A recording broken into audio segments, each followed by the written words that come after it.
பவர்ஃபுல்லான மீடியம்னா அது சினிமா தான். இந்த சினிமாவில் ஜாதி இல்லை, மதம் இல்லை அப்படின்னு சொல்கிறாங்க. அது உண்மையா அப்படின்னு கேட்டால் அதுவும் இல்லை. ஏன்னா சினிமாவை பொறுத்த வரைக்கும் இதே சினிமா தான் ஒரு குறிப்பிட்ட சமூகத்தை சேர்ந்த மக்களையும் மதத்தையும் ஒரு ஒரு கோட்பாட்டுக்குள்ளே ரொம்ப குறுக்கி காமிச்சிருக்கு. இப்போ இதே சினிமாவை பயன்படுத்தி தான் ஒரு சில இயக்குனர்கள் ஜெண்டர், கேஸ்ட், ரிலிஜியன் சார்ந்த ஸ்டீரியோ டைப்ஸ்களை பிரேக் பண்ணிட்டு இருக்காங்க. அப்படி இந்த மாதிரியான ஸ்டீரியோ டைப்ஸை பிரேக் பண்ணுற சில இளம் இயக்குனர்களோட ஒரு சின்ன கலந்துரையாடல் இப்போது தொடங்கவிருக்கிறது. இந்த நிகழ்வை எழுத்தாளர் தமிழ் பிரபா அவர்கள் தொகுத்து வழங்குவார். ஹாய், எல்லோருக்கும் வணக்கம். பொங்கல் பட்டிமன்றத்தில் உட்கார வைக்கிற மாதிரி ஆயிடுச்சு இந்த பேட்டர்ன். ஆக்சுவலாக ரொம்ப ஒரு முக்கியமான ஒரு தருணமாக நான் வந்து இந்த மொமெண்ட் ஆக்சுவலாக பார்க்குறேன். ஏன்னா இந்த ஃபிலிம் மேக்கர்ஸ் பற்றி உங்களுக்கு தெரியும், அதனால தான் நீங்கள் இத்தனை பேர் வந்து இங்கே உட்காந்துட்ருக்கிறீங்க. பட் ஸ்டில் இவங்களை பற்றின அறிமுகங்கள் நான் உங்களுக்கு ஒரு சின்னதாக சொல்கிறது ரொம்ப ஒரு இன்னும் இந்த தருணத்தை பொருள் வாய்ந்ததாக மாற்றணும்னு நான் நினைக்கிறேன். ஃபஸ்ட் சொல்லணும்னா ஜோதி நிஷா அவங்க வந்து she's a documentarist and film maker, research assistant director தான் நம்ம நீரஜ் ரேவானோட கிளிப்பூச்சிங்கிற படத்தில் ஒர்க் பண்ணியிருக்காங்க. தலித் ஆக்டிவிஸ்ட், அம்பேத்கர் பற்றின புரிதல்களை குறிப்பாக வட இந்தியாக்களில் தொடர்ந்து தன்னுடைய கலை என்கிற ஆயுதத்தின் மூலமாக தொடர்ந்து ஆவணப்படுத்தி கொண்டிருப்பவர் ஜோதி நிஷாக்கு உங்களுடைய கிளாப்ஸ் பண்ணி. அடுத்து போன வருஷம் வந்த வெப்சீரியஸில் அதிக பேசு பொருளாக்கப்பட்ட ஒரு வெப்சீரியஸ் இந்த வெப்சீரியஸ். குறிப்பாக எனக்கு அந்த அந்த அந்த வெப்சீரியஸ் பற்றி சொல்லணும். அது ரொம்ப முக்கியமான வெப்சீரியஸாக நான் பார்க்குறதுக்கான காரணம் அதனுடைய ரைட்டிங். குறிப்பாக வந்து ஒரு மரபிலிருந்து நவீனத்திற்கு ஒரு பெண் முதல் முறை எழுந்து வரக்கூடிய சவால்களை ரொம்ப அழகாக பதிவு பண்ணியிருப்பார். அயலி வெப்சீரிஸுடைய இயக்குனர் முத்துக்குமார் அவர்கள் வந்திருக்காரு. எல்லாருக்கும் உள்ள கரங்கள் காட்டலாம். எஸ், அடுத்தது போன கடைசியாக நான் பார்த்த சில திரைப்படங்களில் ரொம்ப ஒரு ஒரு ஒரு ஒரு நான் திரும்ப சில வார்த்தை சொல்லுவேன். கலை அமைதிங்கிற ஒரு வார்த்தை இருக்குது. நீங்கள் வந்து ஒரு ஒடுக்கப்பட்ட மக்களுடைய வாழ்க்கையை சொல்லும்போது அதை என்ன மாதிரியான நரேட்டிவில் சொல்கிறீங்கிறது ரொம்ப முக்கியம். ஆக்சுவலாக ஒரு சிறுமியை பற்றி ஒரு அபியூஸ் கதையை நீங்கள் எடுக்கிறீங்கன்னா ரொம்ப ஜென்யூனாக எடுக்க வேண்டிய சில தேவைகள் இருக்குது. அது ரொம்ப அழகாக எடுத்த இயக்குனர் ஷான் அவர்கள் இருக்கார், பொம்மை நாயகி படத்துடைய இயக்குனர். அவருக்கு உங்களை பக்கம் சொல்லிட்டு கேட்டுக்கிறேன். அடுத்து ஒன் ஆஃப் த வெரி டிஸ்கஷனை உருவாக்கின ஒரு படம். குறிப்பாக இத்தனை ஆண்டுகால தமிழ் சினிமா வரலாற்றில் தூய்மை பணியாளர்களை பற்றி அவருடைய ரத்தம் சதையும் ஓலங்களை மிக அற்புதமாக கண்ணீரோடும் உணர்வு பூர்வமும் அரசியலோடும் பதிவாக்கிய விட்னஸ் திரைப்படத்தின் இயக்குனர் தொடர் தீபக் இருக்காரு. தீபக் உங்களுடைய கரங்களை கைப்பற்றலாம். அடுத்தது ஒரு ஒரு ஒரு ஒரு லைஃப்பை நீங்கள் எவ்வளோத்துக்கு எவ்வளோ உண்மைக்கு நெருக்கமாக சொல்கிறீங்களோ அதற்கான அங்கீகாரம் என்பது உலகளவில் போய் சேரும். ஸோ உலக சினிமா என்பது ரொம்ப பிரம்மாண்டங்களில் இல்லை, உண்மையில் உள்ளூரில் மிக நேர்த்தியாக எடுக்கப்பட்ட திரைப்படத்திலால் இருக்கிறது என உலகளவில் நிரூபித்து காட்டிய கூழாங்கல் திரைப்படத்துடைய இயக்குனர் வினோத் இருக்காரு. ஸோ இவங்களோட சேர்ந்து இதை டிஸ்கஸ் பண்ணுறதுல எனக்கு ரொம்ப சந்தோஷம். எனக்கு ரொம்ப இப்போ இவங்கள தான் நான் வந்து மாடரேட் பண்ணணும் அப்படின்னு சொல்லிட்டு என்கிட்ட சொல்லும்பொழுது இவங்களுடைய படங்களை பற்றி நான் பார்த்தேன். அதுக்கப்புறம் ரொம்ப ஒரு இன்ட்ரெஸ்டிங்கான ஒரு த்ரெட் என்ன இருந்ததுன்னா, ஆக்சுவலாக இந்த 4 ஃபிலிம் மேக்கருடைய படத்தினுடைய ஒரு சாராம்சம் வந்து பெண் அப்படிங்கிற ஒரு விஷயம் இருந்தது. ரொம்ப எனக்கு ஆச்சரியமாக இருந்தது. ஆக்சுவலாக இப்போ நான் உங்களுக்கு ரேண்டமாக அப்படியே சொல்ல முடியும். இப்போ முத்துக்குமார படத்தில் வந்து பார்த்தீங்கன்னா ஒரு இளம் படிக்கக்கூடிய ஒரு மாணவி, அவள் வந்து ஒரு மரபிலிருந்து நவீனத்திற்கு ஊடாடக்கூடிய ஒரு பயணத்தை அழகாக பதிவு பண்ணியிருப்பார் பெண்ங்கிற கான்செப்டை வச்சு. ஷானுடைய படத்தில் வந்து பார்த்தீங்கன்னா ஒரு சிறுமி அவளுக்கு ஏற்பட்ட ஒரு வன்கொடுமையை அவளுடைய குடும்பம் எப்படி பார்க்குது, அந்த ஊர் எப்படி பார்க்குதுங்கிறத வந்து பதிவு பண்ணியிருப்பார். தீபக்குடைய படத்தில் ஒரு தாய் தன்னுடைய மகனுடைய இறப்புக்கு நீதி கேட்டு அவருடைய பயணத்தை பதிவு பண்ணியிருப்பார் தீபக். வினோத்துடைய படத்தில் வந்து பார்த்தீங்கன்னா ஒரு ஆணுடைய அந்த டொமஸ்டிக் வயலன்ஸ், ஒரு ஆணுடைய அந்த மேல் சுவானசம் வந்து பெண்களை எப்படி பாதிக்குது, பெண்கள் எப்படி அதை ரியாக்ட் பண்ண போகிறாங்கன்னு சொல்லிட்டு இருந்தது. ஸோ இந்த 4 ஃபிலிம் மேக்கருடைய படமும் ஒரு பெண் என்கிற ஒரு புள்ளியில் நிற்குது. அதை நம்ம பிகே ரோசியோட ஃபிலிம் ஃபெஸ்டிவலில் நம்ம இந்த நிகழ்ச்சியில் பண்ணுறது ரொம்ப ரொம்ப எனக்கு வந்து சந்தோஷமாக இருக்குது. இது ரொம்ப தற்செயலான ஒரு நிகழ்வாக தான் வந்து நான் வந்து பார்க்குறேன்.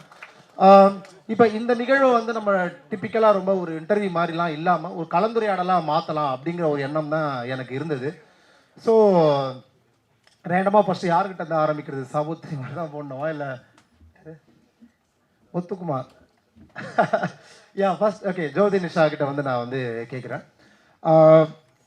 The first question I like to ask you, right? See, including myself also, we are male filmmakers. We are talking about the marginalized, the plot, story, and of course, as I told just before, these all the filmmakers are the core. The story is about the women. Okay, so when the male filmmakers are writing about the women's story, women oppression, when we are trying to empathize the women's world, what are the things we need to,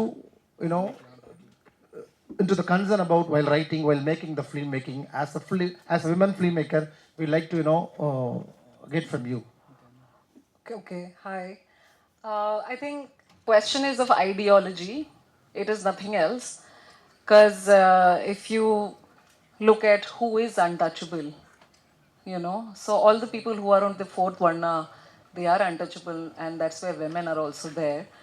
So even when I am critiquing anybody's work as well, I think cinema is such a transparent medium that if you're ideologically, even like if you're saying men also, it's nothing to do with gender per se, it could be anybody who could be a feminist and can have that perspective of equality, basically.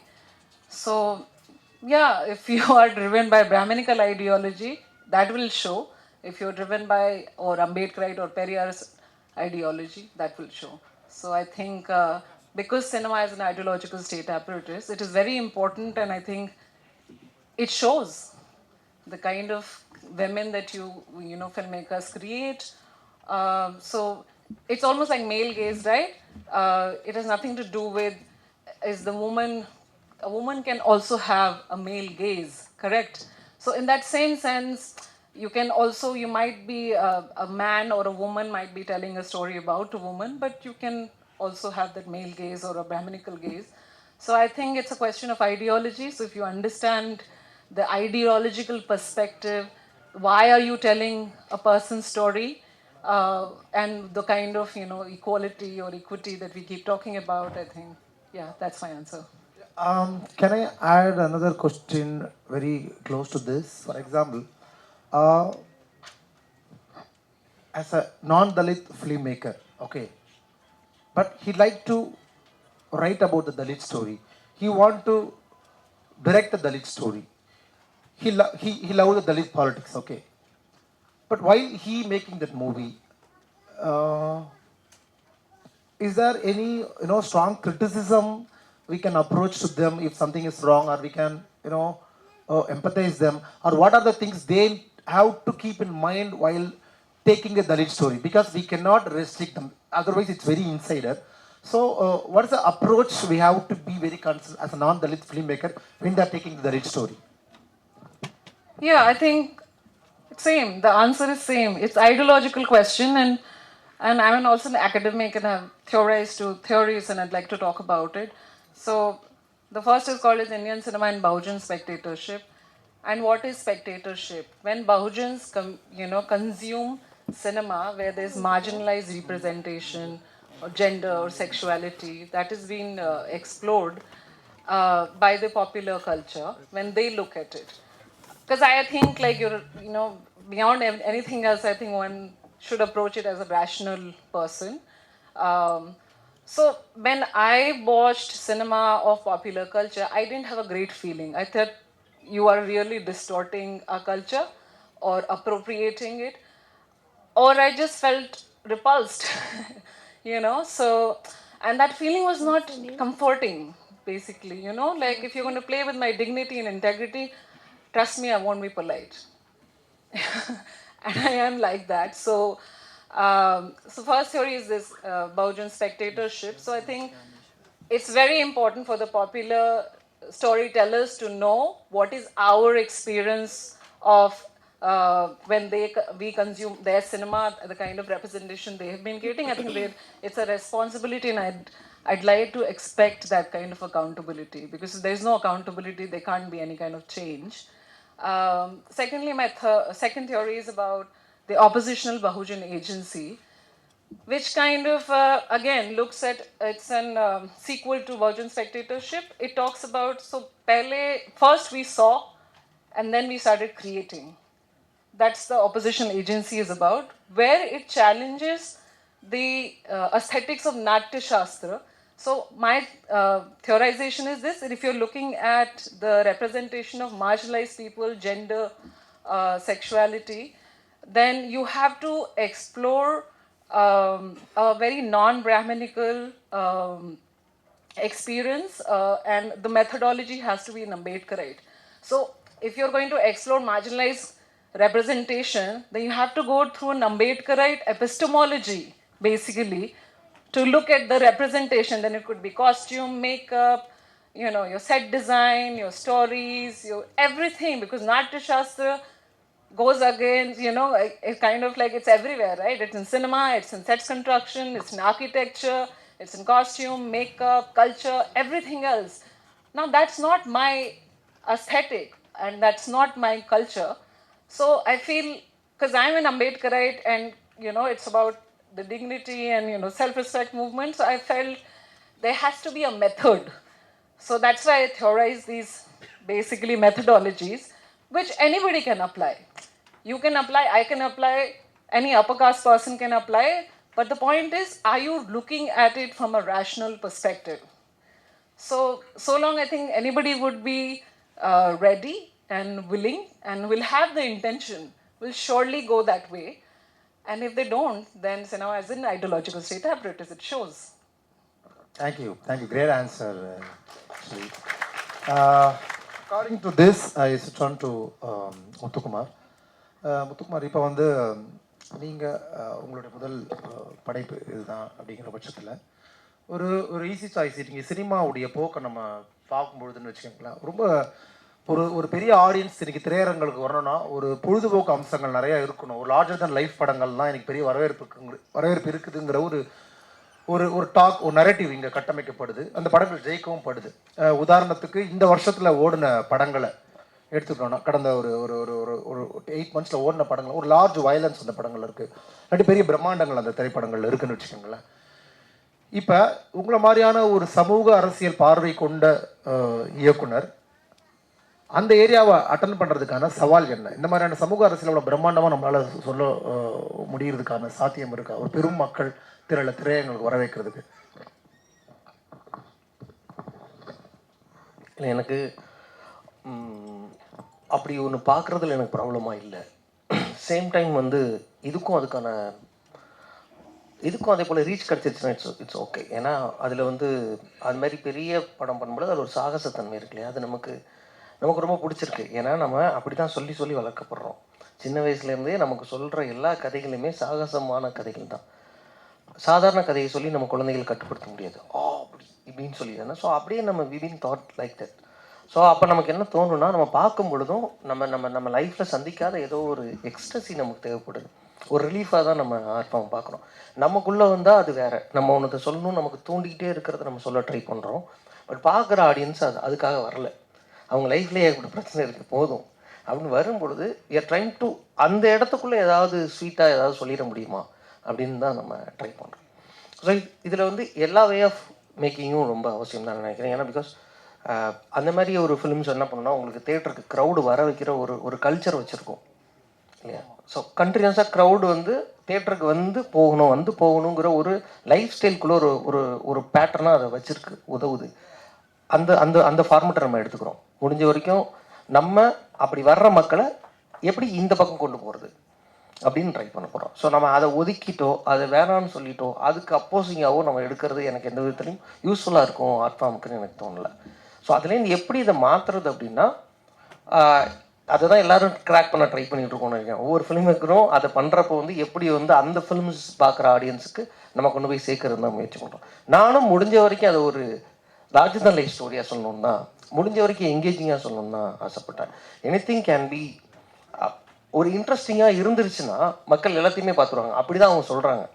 போர் நம்ம பார்க்குறோம், எத்தனையோ பெரிய படங்கள்லாம் இருக்குது, இன்ட்ரெஸ்டாக இல்லைன்னா மக்கள் பார்க்குறது இல்லைல்ல. ஸோ அதுக்காக வந்து அது அது அப்படி இருக்குது அப்படிங்கிறனாலே அவங்க பார்க்குறது இல்லை. அது அது நமக்கு எதிரான படமாக இருந்தாலும் அது இன்ட்ரெஸ்ட்டாக சொன்னால் தான் பார்க்குறாங்க. அவங்களுக்கு தேவை சுவாரஸ்யம் தான். ஸோ சுவாரஸ்யத்தை எதில் வேணாலும் வச்சு சொன்னாலும் மக்கள் பார்ப்பாங்க அப்படின்னு நான் நம்புகிறேன். முடிஞ்ச வரைக்கும் அதை நம்ம சுவாரஸ்யப்படுத்த முயற்சி பண்ணலாம். சம்டைம்ஸ் அது நமக்கு தோணும், ஒருவேளை இதை நம்ம கமர்ஷியலைஸ் பண்ணுறோமோ, நம்ம இது வந்து இது வச்சு நம்ம ஒரு சக்ஸஸை ட்ரை பண்ணுறோமோ அப்படின்னு. எனக்கு தெரிஞ்சு அதை கொஞ்சம் ஒதுக்கிடலாம். அது தேவை. அது ஏன்னா நம்ம சொல்கிறது வந்து என் மனசுக்குள்ளே மட்டுமே நான் வச்சுக்கிறதுக்குன்னா நான் எழுதி முடிச்ச பவுண்டே போதும். நான் அதை ஃபிலிமாக பண்ண வேண்டிய அவசியம் இல்லை. ஸோ நான் ஒரு ஆடியன்ஸ்க்கு பண்ணுறேன் அப்படின்னு வரும்பொழுது அவங்களுக்கு எவ்வளோ தூரம் நெருக்கமாக நான் போய் சொல்ல முடியுமோ அவ்வளோ தூரம் அவங்கள்ட்ட நான் கொண்டு போய் சேர்த்துணும். இன்னைக்கு ரொம்ப டீவியேஷன்ஸ் நிறையா இருக்குது. 20 செகண்ட்ஸ்க்கு மேலே ஒரு வீடியோவே நம்ம பார்க்க மாட்டோம். நான் 2 மணி நேரம் உட்கார வைக்கணுங்கிறது ரொம்ப ரொம்ப சிரமமான காரியம். அப்போ அந்த அட்டென்ஷனை கேட்ச் பண்ணுறதுக்கு இந்த மாதிரியான பேட்டர்ன் தேவைப்படுதுன்னா யூ கேன் யூஸ் இட். அதனால எந்த ப்ராப்ளமும் இல்லை. ஏன்னா நீங்கள் விட்டீங்கன்னா அந்த இடத்த யார் ஃபில்லப் பண்ண போகிறா? நீங்கள் விலகிட்டீங்கன்னா, இல்லை நான் அந்த ஃபார்மட் போக மாட்டேன் அப்படின்னு நீங்கள் விலகினீங்கன்னா அந்த இடத்துல யார் ஃபில்லப் பண்ண போகிறா? நமக்கு எதிராக பேசுகிறவங்க ஃபில்லப் பண்ணிக்கிட்டே இருக்க போகிறாங்க. எங்கேயும் நம்ம தேட்டருக்கு வெளியிலேருந்து கத்த வேண்டாம், உள்ளே இருந்தது கத்தலாம் அட்லீஸ்ட். அதுதான் நான் நினைக்கிறேன். ஸோ அதை எடுத்துக்கணும் அப்படின்றது என்னோட ஐடியா. ரொம்ப நல்ல பதில் முத்துக்குமார். அவர் சொல்லும் போது எனக்கு அவருடைய அந்த அயலியுடைய தொடருடைய ஸ்டார்டிங் நரேட்டிவே அந்த பேட்டர்னில் தான் ஆக்சுவலாக இருந்தது. ஒரு குழந்தைகளுக்கு கதை சொல்லல் முறையில் தான் அது ஆக்சுவலாக ஆரம்பிக்குமே. அது ஒரு வெகுஜன தன்மைக்குள்ளே இருந்து நீங்கள் அந்த படத்தை வந்து நீங்கள் எடுத்துருக்கிறீங்க. ஸோ இதோட ரொம்ப கரெக்டான ஒரு பதிலாக தான் நான் வந்து பார்க்குறேன். எஸ், நீ ஆடுற மேடையில் தான் நானும் ஆட போகிறேன். ஆனால் மேடை ஒன்று தான். அந்த மேடையை நம்ம கேப்சர் பண்ணுறதுக்கு அந்த ஆர்ட் ஃபார்ம் ரொம்ப முக்கியம்னு நம்ம நினைக்கிறோம். ஏன்னா இங்கே தமிழ் சினிமாக்களில் நிறைய பிரம்மாண்டமான திரைப்படங்கள் எடுக்கிறவர்களுடைய ஆர்ட் ஃபார்மை நம்ம கொஞ்சம் கொஞ்சமாக ரீச் பண்ணிவிட்டு நம்மளுடைய பாலிடிக்ஸை பேசும்போது இன்னும் அது வைடாக போகும். ரொம்ப முக்கியமான விஷயம் அவர் சொன்னது என்னன்னா, சுவாரஸ்யமாக சொல்லணும். நீங்கள் ஒரு பாலிடிக்ஸை பேசுகிறது எவ்வளோ முக்கியமோ அது சுவாரஸ்யமாக பேசணுங்கிறது தான் நம்ம ட்ரை பண்ணிட்டு இருக்கோம் நம்மளோட ஆர்ட் ஃபார்மில். ஸோ நான் திரும்ப அப்படியே வரேன் லைன் கைச்சலாம். ஷா, நான் உங்கள்கிட்ட கேட்கணும்னு நினச்ச கேள்வி என்னென்னா, இந்த சிறுமிகள் ஒரு வச்சு அதுவும் ஒரு செக்ஷுவல் அபியூஸை வச்சு ஒரு படம் எடுக்கிறது வந்து உண்மையாலுமே அது எழுதுறதும் சவாலானது, எடுக்கிறதும் சவாலானதுன்றது தான் நான் பார்க்குறேன். ஏன்னா கொஞ்சம் அது பிசகை போயிருந்தா கூட ஒரு வயரசம் படமாக மாறிறதுக்கான வாய்ப்புகள் இருக்குது. அப்புறம் நிறைய ஒரு பார்வையாளர்னு வந்து ஒரு ஒரு ஒரு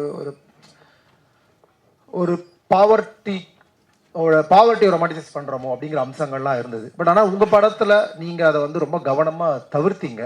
அந்த படம் நீங்கள் எழுதப்பட்ட விதம், நீங்கள் எடுக்கும்போது உங்களுக்கு இருந்த கான்ஷியஸ், இதை பற்றி நீங்கள் கொஞ்சம் ஷேர் பண்ணிங்கன்னா இந்த மாதிரியான கிரிட்டிக்கல் சப்ஜெக்டை எப்படி அணுகணுங்கிறதுக்கு ஒரு புரிதலாக இருக்கும்னு நினைக்கிறேன் நான். எல்லாருக்கும் வணக்கம். ஏற்கனவே ஒரு சில இடத்துல நான் சொல்லியிருந்தேன், இந்த கதை எழுத ஆரம்பிக்கும் போது இது என்னவா இருக்கணும் அப்படிங்கிறது வந்து என்னன்னா, ஒரு குழந்தைய பாலியல் ரீதியாக பாதிக்கப்பட்ட குழந்தை, அதுக்கான நீதி, அதெல்லாம் தாண்டி அந்த குழந்தைய எப்படி நம்ம வந்து எழுத்துலேயே முதல்ல நம்ம அது எப்படி எழுதணுங்கிறது வந்து ரொம்ப கவனமாக இருந்தேன். ஏன்னா அந்த குழந்தை பாதிக்கப்பட்ட குழந்தைய வந்து வக்கரமாக காட்டி, இல்லை அவங்க சுற்றி இருக்கிற குடும்பத்தை வந்து ரொம்ப அவங்கள வந்து இந்த பாதிக்கப்பட்டவங்களை அந்த ரொமான்டிசைஸ் பண்ணுறது இருக்குல்ல, அதை எப்படிலாம் குறைக்கணும்னு ஆரம்பத்திலே, ஏன்னா இந்த கதை எழுதுகிற ஸ்டேஜில் அது யோசிச்சு, ஆனால் சொல்கிற ஸ்டேஜ் சில ப்ரொடக்ஷன் எல்லாம் சொல்லும் போது பார்த்தீங்கன்னா, அப்போ இருந்த காலகட்டத்தில் ஒரு ஒரு பாலியல் ரீதியான வன்கொடுமையோ இல்லை குழந்தைகளை வச்சு கதையோ வரும்போது என்ன சொல்கிறாங்கன்னா, அதில் ஏதாவது ஒரு ஃபேண்டசியோ இல்லை வந்து ஒரு ஏதோ ஒன்று ஆட் பண்ணுங்க அதில், அப்போ தான் வந்து அது இன்னும் செல்லபுளாக இருக்கும்லாம் சொன்னாங்க. அப்போது சரி, இந்த மாதிரி ஒரு காலகட்டத்தில் நான் இந்த கதையை எடுக்கும் போது சரி இது எழுதக்கூடாது, முதல்ல வந்து அதை முதல்ல தவிர்த்தணும், இந்த ஃபேண்டசிக்குள்ளே அதை மாட்டிக்கூடாது, அந்த பாதிக்கப்பட்ட குழந்தைய வந்து ரொம்பலாம் அழ வச்சு அதை பாதிக்கப்பட்ட குழந்தைய காட்டுற விதம் அதெல்லாம் தனி, இந்த கதையே வந்து அந்த பாதிக்கப்பட்ட குழந்தை அதுக்கான கதையை, நீதிக்கான கதையை தாண்டி பாதிக்கப்பட்டவங்க கூட நிற்கணும் அப்படிங்கிறது தான். நிறைய நேரத்தில் வந்து நம்ம வந்து ஒரு பாதிக்கப்பட்டவங்க கூட நிற்கிறது இல்லை இப்போ வரைக்குமே. அது எப்பயுமே சரி, அவங்கள வந்து குறை சொல்கிறதோ, அவங்கள வந்து இதெல்லாம் தவிர்த்துருங்க அப்படின்னு சொல்கிறதோ, அவங்கள வந்து ஒரு அவங்க ஏதோ குற்றம் பண்ண மாதிரி காமிக்கிறதோ, இப்படி தான் இருந்திருக்கு. அதுவும் இந்த வன்முறை, குழந்தைக்கு எதிரான வன்முறையை காட்டும் போது நிறைய படங்கள், நான் உலக திரைப்படங்களே வந்து பார்த்தீங்கன்னா அந்த குழந்தைய அவ்வளோ ரொம்ப ஒரு அது பார்க்கவே நம்மளுக்கே அது சொல்ல வர கருத்துக்கு எதிராகவே இருக்கும். அது பார்த்தீங்கன்னா அதெல்லாம் நான் பார்த்து சரி இந்த எடுக்கும் போது சரி அது ரொம்ப கவனமாக எடுக்கணும் அப்படின்னு சொல்லிட்டு, இன்னும் சொல்லப்போனால் படம் அடுத்து பார்க்க போகிறாங்க பார்க்காதவங்க. அந்த குழந்தையே இல்லாமல் தான் அங்கே அந்த காட்சியை எடுத்தோம். அது முன்னாடியே பிளான் பண்ணி அந்த குழந்தையே இருக்கக்கூடாது ஸ்பாட்டில். இப்போ வரைக்குமே அந்த குழந்தைக்கு வந்து என்ன படங்கிறதே தெரியாத அளவுக்கு ஒருவேளை இப்போ தெரிஞ்சிருக்கலாம். ஆனால் அந்த காட்சி முடிஞ்சதுக்கு அப்புறம் கூட, ஏன்னா அவங்க அம்மா அப்பாலாம் இப்போ இந்த மாதிரி ஒரு குழந்தைய வந்து நம்ம இந்த கதையில கொண்டு வரணும்னா அவங்க வீட்டில் முதல்ல அக்செப்ட் பண்ணணும். நம்ம வந்து வேற கதையை சொல்லிலாம் அவங்கள கூப்பிட்டு வர முடியாது. அப்போ வீட்டில் அவங்கள கன்வின்ஸ் பண்ணும்போது நான் இதெல்லாம் சொன்னேன் அவங்களுக்கு. அப்போவே அவங்க ஓரளவு கன்வின்ஸ் ஆனாங்க. இந்த ஸ்பாட்லையும் கூப்பிட்டு உட்கார வச்சேன், என்ன பண்ண போறேன்னு பாருங்கன்னு சொல்லி. அப்போ முதல்ல எனக்கு அவங்க தான் கன்வின்ஸ் பண்ண வேண்டியதாக இருந்துச்சு. எனக்கு ஆடியன்ஸை கன்வின்ஸ் பண்ணுறது, அதுக்கப்புறம் இது பண்ணுறது, முதல்ல அந்த பேரண்ட்டை கன்வின்ஸ் பண்ணணும். ஏன்னா நம்ம இந்த மாதிரி ஒரு படம் எடுக்கும் போது ஒரு சரியான கருத்தை முதல்ல சொல்லணும் இந்த மாதிரி குழந்தைகளை வச்சுன்னு தோணுச்சு. அதனால இது வந்து நான் ஆரம்பத்துலேருந்தே இப்படி தான் பண்ணணும்னு யோசிச்சு தான் எடுத்தது. ஓகே, இந்த படம்க்கு மக்களுடைய வரவேற்பு இல்லை உங்களுக்கு கிடைத்த அப்ரிசியேஷன், இது உங்களுடைய ஃபிலிம் லாங்குவேஜுக்கு ஏதாவது ஒரு வகையில் ஒரு அண்டர்ஸ்டாண்டிங் கொடுத்துருக்கோம் ஆக்சுவலாக? ஆமாம், என்னன்னா இப்போ அப்ரிசியேஷன் தான் நிறையா வந்தது. ஆனால் இப்போ இந்த கருத்தை ஒட்டியே வரும்போது என்ன ஆகுதுன்னா, சில பேர் என்கிட்ட வாலண்டியராக கேட்டாங்க, இன்னும் கொஞ்சம் அந்த காட்சி படத்தில் இன்னும் கொஞ்சம் பண்ணியிருக்கலாமேலாம் கேட்டாங்க. எனக்கு ரொம்ப ஆச்சரியமாக இருந்தது. என்னன்னா இது வாலண்டியராக தான் நம்ம பண்ணது. இதை அவங்கள வந்து அந்த குழந்தைய வந்து அப்படி காட்டக்கூடாதுங்கிறது நான் ஆரம்பத்துலேருந்தே, அது எடுத்துட்டு கட் பண்ணுறது இல்லை ஒரு சென்சார் அந்த மாதிரிலாம் இல்லை, எடுக்கும் போதே அதை யோசித்தோம். ஆனால் சில பேரோட கேள்வி அதாக இருந்துச்சு.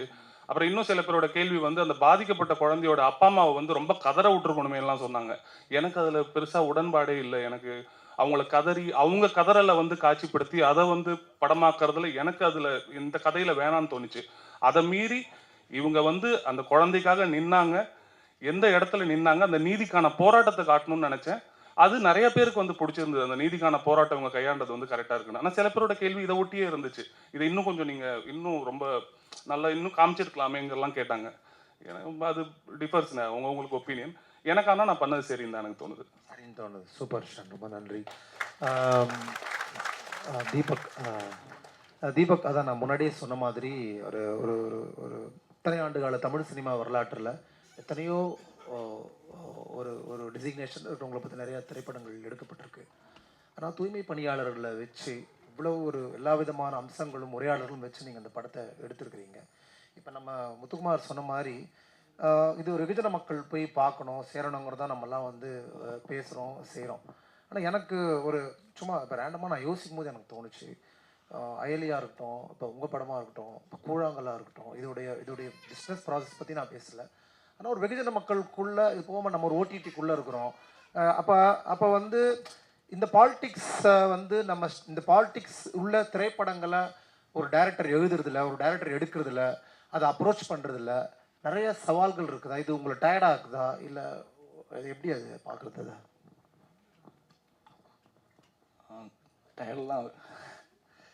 டயர்லாம் ஆக்கலை. என்னென்னா நான் இந்த லைன் வந்து பர்பஸாக அப்படி பண்ணணும், இந்த படம் பண்ணணும் அப்படிலாம் நானும் முத்துவேல் ரைட்டரும் ரெடி ஆகலை. நாங்கள் ஒரு 2-3 ஒரு ப்ரொடியூசர்ஸ்க்காக ஒரு 2-3 லைன் என்கிட்ட கேட்டிருந்தாங்க. அதில் ஒரு லைன் இது. ஸோ ஃபஸ்ட்டு அதோட லைன் வந்து ஃபஸ்ட்டு வேறு. அதுக்கப்புறம் இதோட பொலிட்டிக்கல் பேக்ட்ராப்ஸ் ஃபுல்லாக தெரியணும், கிரவுண்ட் ஒர்க்ஸ் என்னான்னு தெரியறதுக்காக கிட்டத்தட்ட ஒரு 3.5 years we work team. So நான் ப்ரொடியூசர்லாம் அப்ரோச்சே பண்ணல. நான் அப்படியே சைடில் பேரலாக நான் அதர் ஒர்க்ஸ் பண்ணிகிட்டு இருப்பேன். டாக்குமெண்ட்ரிஸ் ஆட்ஸு பேரலாக இது ஒர்க் பண்ணிகிட்டு இருந்தேன். அப்போ தான் இதுக்கான தோழர்கள், சில ஆக்டிவிஸ்ட்டு, துப்புரவு தொழில் சிஐடியோட ஒர்க் பண்ணேன். அப்புறம் சானிட்டி ஒர்க்கர்ஸோடு அவங்க வீட்டுக்கு போகிறது, பேசுகிறது, அங்கே இருக்கிற பாலிட்டிக்ஸ், அது பயங்கரமான பாலிட்டிக்ஸ் மேனேஜர்ஸ். ஸோ இந்த விஷயம் புரிகிறப்ப இது படம் இது வேறு அப்போ தான் தெரியுது. ஸோ வந்து அப்போ டு ஸ்டார்ட் வெரி சீரியஸாக அணுகிறோம். ஸோ நான் அப்போ 3.5 years ஒரு 2 years கழித்து நான் ஒரு ப்ரொடக்ஷன் ஹவுஸில் சென்னையில் உட்காந்தேன். ஆனால் அவங்க அதை பிஸ்னஸாக வேறு மாதிரி பார்க்க ஆரம்பிச்சிட்டாங்க. So they get to increase the budget. ஆனால் நான் வந்து பட்ஜெட் இன்க்ரீஸ் பண்ணக்கூடாதுன்னு இருக்கேன். ஏன்னா உங்களுக்கு எப்போவுமே ஒரு கண்டென்ட் ஃபிலிம்ஸ்குள்ளார எப்போவுமே என்ன இருக்கணும்னா வெரி கீன் அபவுட் ஸ்கிரிப்ட். அதில் பட்ஜெட்டோட இதை உங்கள் ப்ரொடியூசர்ஸ் புஷ் பண்ணுறாங்கனாலே அங்கே கமர்ஷியல்ஸ் வேறு, அந்த ஸ்கிரிப்ட் வேறு எங்கேயோ போகுது, டிவேட் ஆகுதுன்னு அர்த்தம். ஸோ நான் வந்து ஒரு குறிப்பிட்ட நம்பர்ஸில் தான் இருந்தேன். அதே மாதிரி இந்த ஆர்டிஸ்ட்டு இந்த இதில் தான் இருக்கணும் மேக்கிங்கே. ஸோ அது கொஞ்சம் எனக்கு அங்கே ஒர்க் அவுட் ஆகலை. அப்போ நான் தெலுங்கு கம்பெனி அப்ரோச் பண்ணேன். பண்ணுறப்ப ஏன்னா என்கிட்ட ட்ரீட்மெண்ட்லேருந்து எல்லாமே ஸ்ட்ராங்காக இருக்குது. ஸோ நான் அதுக்கு நடுவில் என்ன பண்ணியிருந்தேன்னா, இன்னொன்று தெளிவாக இருந்தேன், இது ஒரு பெரிய கம்பெனி தான் இந்த படத்தை பண்ணணும். ஸோ நியூ ப்ரொடக்ஷன் ஹவுஸ் இருக்கக்கூடாது. ஏன்னா எண்ட் ஆஃப் த டே ஸ்டேட்டோ இல்லை சென்ட்ரலோ ஏதோ ஒரு இது இஷ்யூ வருது ஃபிலிமில், சென்சாரோ தே ஃபேஸ். ஸோ அதே மாதிரி இந்த படம் எடுத்துகிட்டு நான் வச்சுக்கவும் விருப்பம் இல்லை, வெளியில் போகணும் ஆடியன்ஸ் கிட்ட, நான் யாருக்கு எடுக்கிறேன் அது தெளிவாக இருந்தோம். ஸோ சென்சாரும் என் மைண்டில் ஷூட் பண்ணுறப்பே சென்சார் இருக்கும், தேவையில்லாமல் ஒரு ஷார்ட்டோட கட் போகக்கூடாது கீனா. ஸோ நானும் முத்தியெல்லாம் அது ஸ்கிரிப்ட்லேயே எடிட் பண்ணுவேன் ஸ்டோரி வைஸ். ஸோ அப்போ நான் இந்த ப்ரொடக்ஷன் ஹவுஸ் அப்ரோச் பண்ணுறப்போ அவங்க வந்து அவங்க கண்டென்ட் பண்ணதே கிடையாது, content films. The very people media ஃபேக்ட்ரின்னு ஹைதராபாத் கம்பெனி. ஸோ அவங்க எல்லாமே 10 crores above 15 அப்படி தான் பண்ணுவாங்க. ஸோ ஆனால் நான் ஸ்ட்ராங்காக இருந்தேன், என் டீம் என்னை நம்பினாங்க, நானும் என் டீமை நம்பினேன். நான் ஸ்ட்ராங்காக தான் அப்ரோச் பண்ணேன். என்னோடய பிச் டெக்கை சென்ட் பண்ண கோ ப்ரொடியூசருக்கு. உடனே நான் இப்போது ஒரு படம் பண்ணிகிட்ருக்கேன் ஒரு கேமரா சினிமோகிராஃபி. ஸோ அப்போ வந்து அவங்க பார்த்துட்டு அவங்களுக்கு ஓகே த பிஸ்னஸ் ஃபஸ்ட்டு அவங்க அப்படி தான் பார்ப்பாங்க பிஸ்னஸ். ஆனால் அங்கே நிறைய கோ ப்ரொடியூசர்ஸ் அதர் எக்ஸிக்யூட்டிவ்ஸ் வந்து தமிழில் போகிறீங்க, ஒரு பிக் ஹீரோ வச்சுப்போங்க லான்ச்சு, ஏன் நீங்கள் வந்து இந்த மாதிரி ஒரு கண்டென்ட் அதுவும் பொலிட்டிக்கல் நம்மளுக்கு டைட்டாக. அப்புறம் அது எனக்கு ஒரு 6 months கன்வின்ஸ் பண்ண வேண்டியது இருந்துச்சு. அதுக்கு நடுவில் நான் என்ன பண்ணேன்னா, என்னையை அவங்க நம்புறதுக்கான சில விஷயங்கள்லாம் பண்ணேன். ஸோ ரோட்டர்டாமோட ஸ்கிரிப்ட் ரைட்டிங்க்கு அனுப்பியிருந்தேன் இந்த இதை, அதுக்கூட இதை நானும் முத்தியலும் பிளான் பண்ணிட்டு அதை ஸ்டோரி அனுப்பினோம். ட்ரீட்மெண்ட் நோட் படிச்சுட்டு அவங்க ஃபைனல் ரவுண்ட் வரைக்கும் போணுச்சு. ஸோ அது ஒரு ப்ளஸ்ஸாக இருந்துச்சு, ப்ரொடக்ஷன் சைடு அதெல்லாம் பார்த்தாங்க அந்த ஒர்க்லாம். அதுக்கப்புறம் நான் சைடில் டாக்குமெண்ட்ரிஸ் அதோட பொலிட்டிக்கல் இது அந்த இன்ட்ரெஸ்ட்லாம் பார்த்துட்டு அதுக்கப்புறம் கொரோனா வந்து அது கொஞ்சம் இதாகிடுச்சு. ஸோ ஃபைனல் டே நான் என்னென்னா சப்ஜெக்டு எனக்கு ஸ்கிரிப்டு அந்த கதையை எங்களை விட்டு விடலை, நாங்களும் அந்த கதையை விடலை. என்னென்னா நம்ம ஒரு ப்ராஜெக்ட் டிசைன் இந்த மாதிரி ஒரு கண்டென்ட் ஃபிலிம்ஸ் பண்ணுறப்ப ரொம்ப ஃபஸ்ட்டு தெளிவாக இருக்கணும். ஏன்னா அப்போ தான் டீமும் நம்மளே நம்புவாங்க, ஆஸ் அ ப்ரொடியூசர்ஸ் அவங்களும் ஸ்ட்ராங்காக இருப்பாங்க. ஏன்னா இது வந்து எனக்கு இதில் ரொம்ப முக்கியமான ஒரு பயம் என்ன இருந்துச்சுன்னா, நான் ஃபிலிம் பண்ணுறப்போ கூட எனக்கு பயம் கிடையாது, ஏன்னா ரெண்டுமே நான் பண்ணுறதுனால எனக்கு அது ஒரு இது இல்லை. ஆனால் எனக்கு என்னென்னா இந்த ஃபிலிம் ஃபெயிலியர் ஆகிடக்கூடாது. ஏன்னா இதுக்கான இன்னும் யங் டேரக்டர்ஸ் நிறையா இப்போ எனக்கு தெரிஞ்ச நிறைய பேர் இதை நம்பிட்டு இருக்காங்க. இந்த படம் வந்துச்சுன்னா இந்த மாதிரி படங்கள் வரப்போ அவங்களுக்கு ஒரு ஹோப், அவங்க வந்து திருப்பி ஒரு ஹீரோஸை வச்சு பண்ணணும் அந்த மைண்டுக்கு போக மாட்டாங்க, அவங்களுக்கு ஒரு இது ஒரு கான்ஃபிடென்ட் தரும் இந்த மாதிரி படங்கள் வரப்போ. ஸோ அதுவும் இந்த இயர் வந்து நிறையா அந்த மாதிரி கண்டென்ட் அது ரொம்ப ஒரு அதுவும் நம்மளை மாதிரி தமிழ் சினிமாவுக்கு வந்து மிகப்பெரிய ஒரு பாசிட்டிவ். ஸோ அதை வந்து அது இன்னும் அவனை ஒரு பிலீவ் பண்ண வைக்கும். இந்த கதை வந்தாலும் இப்போ ஒரு பெரிய மாஸ் ஹீரோஸ் படம் வரப்பையும் அதே தேட்டரில் இந்த படமும் ஓட வைக்கலாம், இப்போ பொம்மநாயகெலாம் அது ஒரு ஒரு ப்ளஸ். ஏன்னா நான் இப்போ எடுக்கிறப்ப தேட்டருக்கு தான் என்னோடய ஃப்ரேம்ஸ் எல்லாமே இருக்கும், என்னோடய 4th wall எல்லாமே தேட்டர் தான் இருக்கும். ஆனால் நம்ம அது end of the day business இந்த கொரோனாவோட மார்க்கெட்டிங் லெவல் எல்லாமே மாறுறப்ப ரெடி அதுக்கும் ரெடியாக இருக்கணும். ஏன்னா அது நம்ம ஓடிடியை எப்படி பிஸ்னஸ் கொண்டு போகிறோம், நான் அப்ரோச் பண்ணுறது எப்படி, அதுக்கான ப்ரீ ஒர்க் நம்ம படம் ரிலீஸ் இந்த மாதிரி படங்கள் என்னன்னா நம்ம ரிலீஸ் பண்ணதுக்கப்புறம் இன்னும் ஒர்க்கு நிறையா இருக்கும், அதை நம்ம மைண்டில் வச்சுக்கணும். ஸோ இன்னொன்று சில விஷயங்கள்லாம் நம்ம ஸ்க்ரீன் பிளேயில் க்ளீனாக இருக்கணும், எது இருக்கணும் இருக்கக்கூடாது. சும்மா எடுத்து அது எடிட்டில் போய் சென்சார் போய் அது வாங்கி இது எடிட் பண்ணி அதுவும் நம்மளுக்கு ஒரு ப்ரெஷர் டயர்டாகும். என்னென்னா அது வந்து நம்மளோட ரிலீஸிங்கில் வந்து ரொம்ப கை வைக்கும் ப்ரொடக்ஷன்.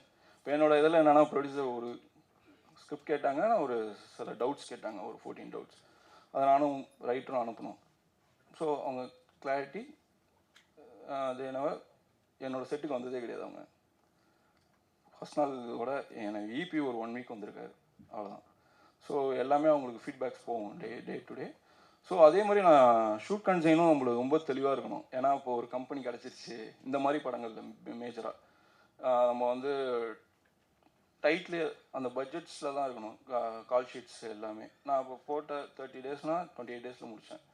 ஸோ அந்த இதுவும் எனக்கு அதெல்லாம் என்னென்னா, எனக்கு அந்த இதெல்லாம் நம்ம பிஸ்னஸ் அப்போ புஷ் பண்ணுறதுக்கு ஏதாச்சும் சார் இது நம்ம இப்படி போகலாம் மார்க்கெட்டிங், அப்போ வந்து நம்ம அட்லீஸ்ட் லிசன் பண்ணுவாங்க அந்த மாதிரி பெரிய கம்பெனிஸ். ஸோ இங்கே வந்து கண்டென்ட் கண்டிப்பாக பண்ண முடியும் நம்ம இண்டஸ்ட்ரியில். நம்ம வந்து கேரளா அதெல்லாம் நினச்சிட்டு இருக்கோம், கிடையாது. நம்ம அதோட அட்வான்ஸ்டான கண்டென்ட்ஸ் நம்ம இன்னும் பொலிட்டிக்கலி வெரி ரொம்ப நேர்மையாகவும் இங்கே இருக்கிற அரசியலை நம்ம பேசிக்கிட்டு இருக்கோம் இந்தியாவில். ஸோ ஒரு காலத்தில் பெங்காலில் பேசிகிட்டு இருந்தாங்க. ஸோ இப்போ வந்து நம்மளதுலேயும் நம்மளை அந்த பொலிட்டிக்கலாகவே நம்மளை பார்க்க ஆரம்பிச்சிருக்காங்க இண்டஸ்ட்ரியாக. ஸோ அப்போ வந்து இங்கே இருக்குது, அது வந்து நம்ம கொஞ்சம் எஃபோர்ட் போட்டு அதை நம்ம ஒரு 2-3 ஃபஸ்ட்டு 2 ஒர்க் பண்ணுறப்போ கஷ்டமாக இருக்கும் கண்டிப்பாக. ஸோ அதுக்கப்புறம் நம்ம ரெடி ஆகிக்கலாம்.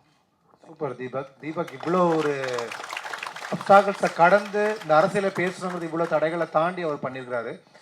இன்னொரு முக்கியமான ஒற்றுமை நான் இப்போ இவங்களை பார்க்கும்போது எனக்கு என்ன தோணுச்சுன்னா, ஒரு சினிமா நீங்கள் வந்து எழுதும் பொழுது எடுக்கும் பொழுது ரொம்ப ஈஸியாக ஒரு வெகுஜனத்தை எளிதில் கவரக்கூடிய கதைகளை எழுதி எடுத்துட முடியாது. அதுக்கு பெரிய இன்னைக்கு மார்க்கெட் இருக்குன்னு வச்சுக்கிங்களேன். ஆனால் ஒரு அரசியலை நீங்கள் பேசும்பொழுது நீங்கள் பேசுகிறது எவ்வளோ முக்கியமோ நீங்கள் ஜெயிக்கிறது ரொம்ப முக்கியம், பல பேரை பார்க்க வைக்கிறது ரொம்ப முக்கியம். அந்த வகையில் இங்கே இருக்கிற இந்த 4 இயக்குநருடைய எல்லா படங்களை எல்லாருமே பார்த்துருக்குறாங்க. அது இவருடைய மிகப்பெரிய வெற்றியாக தான் நம்ம பார்க்குறோம். அதை நம்ம வந்து இந்த மேடையில் அதை நான் அங்கீகரிக்கணும்னு சொல்லிட்டு நான் உங்களை வந்து நான் விரும்புகிறேன். ஏன்னா த victory is very important. Muthukumar சொன்ன மாதிரி ஜெயிக்கணும், அது ரொம்ப முக்கியம்.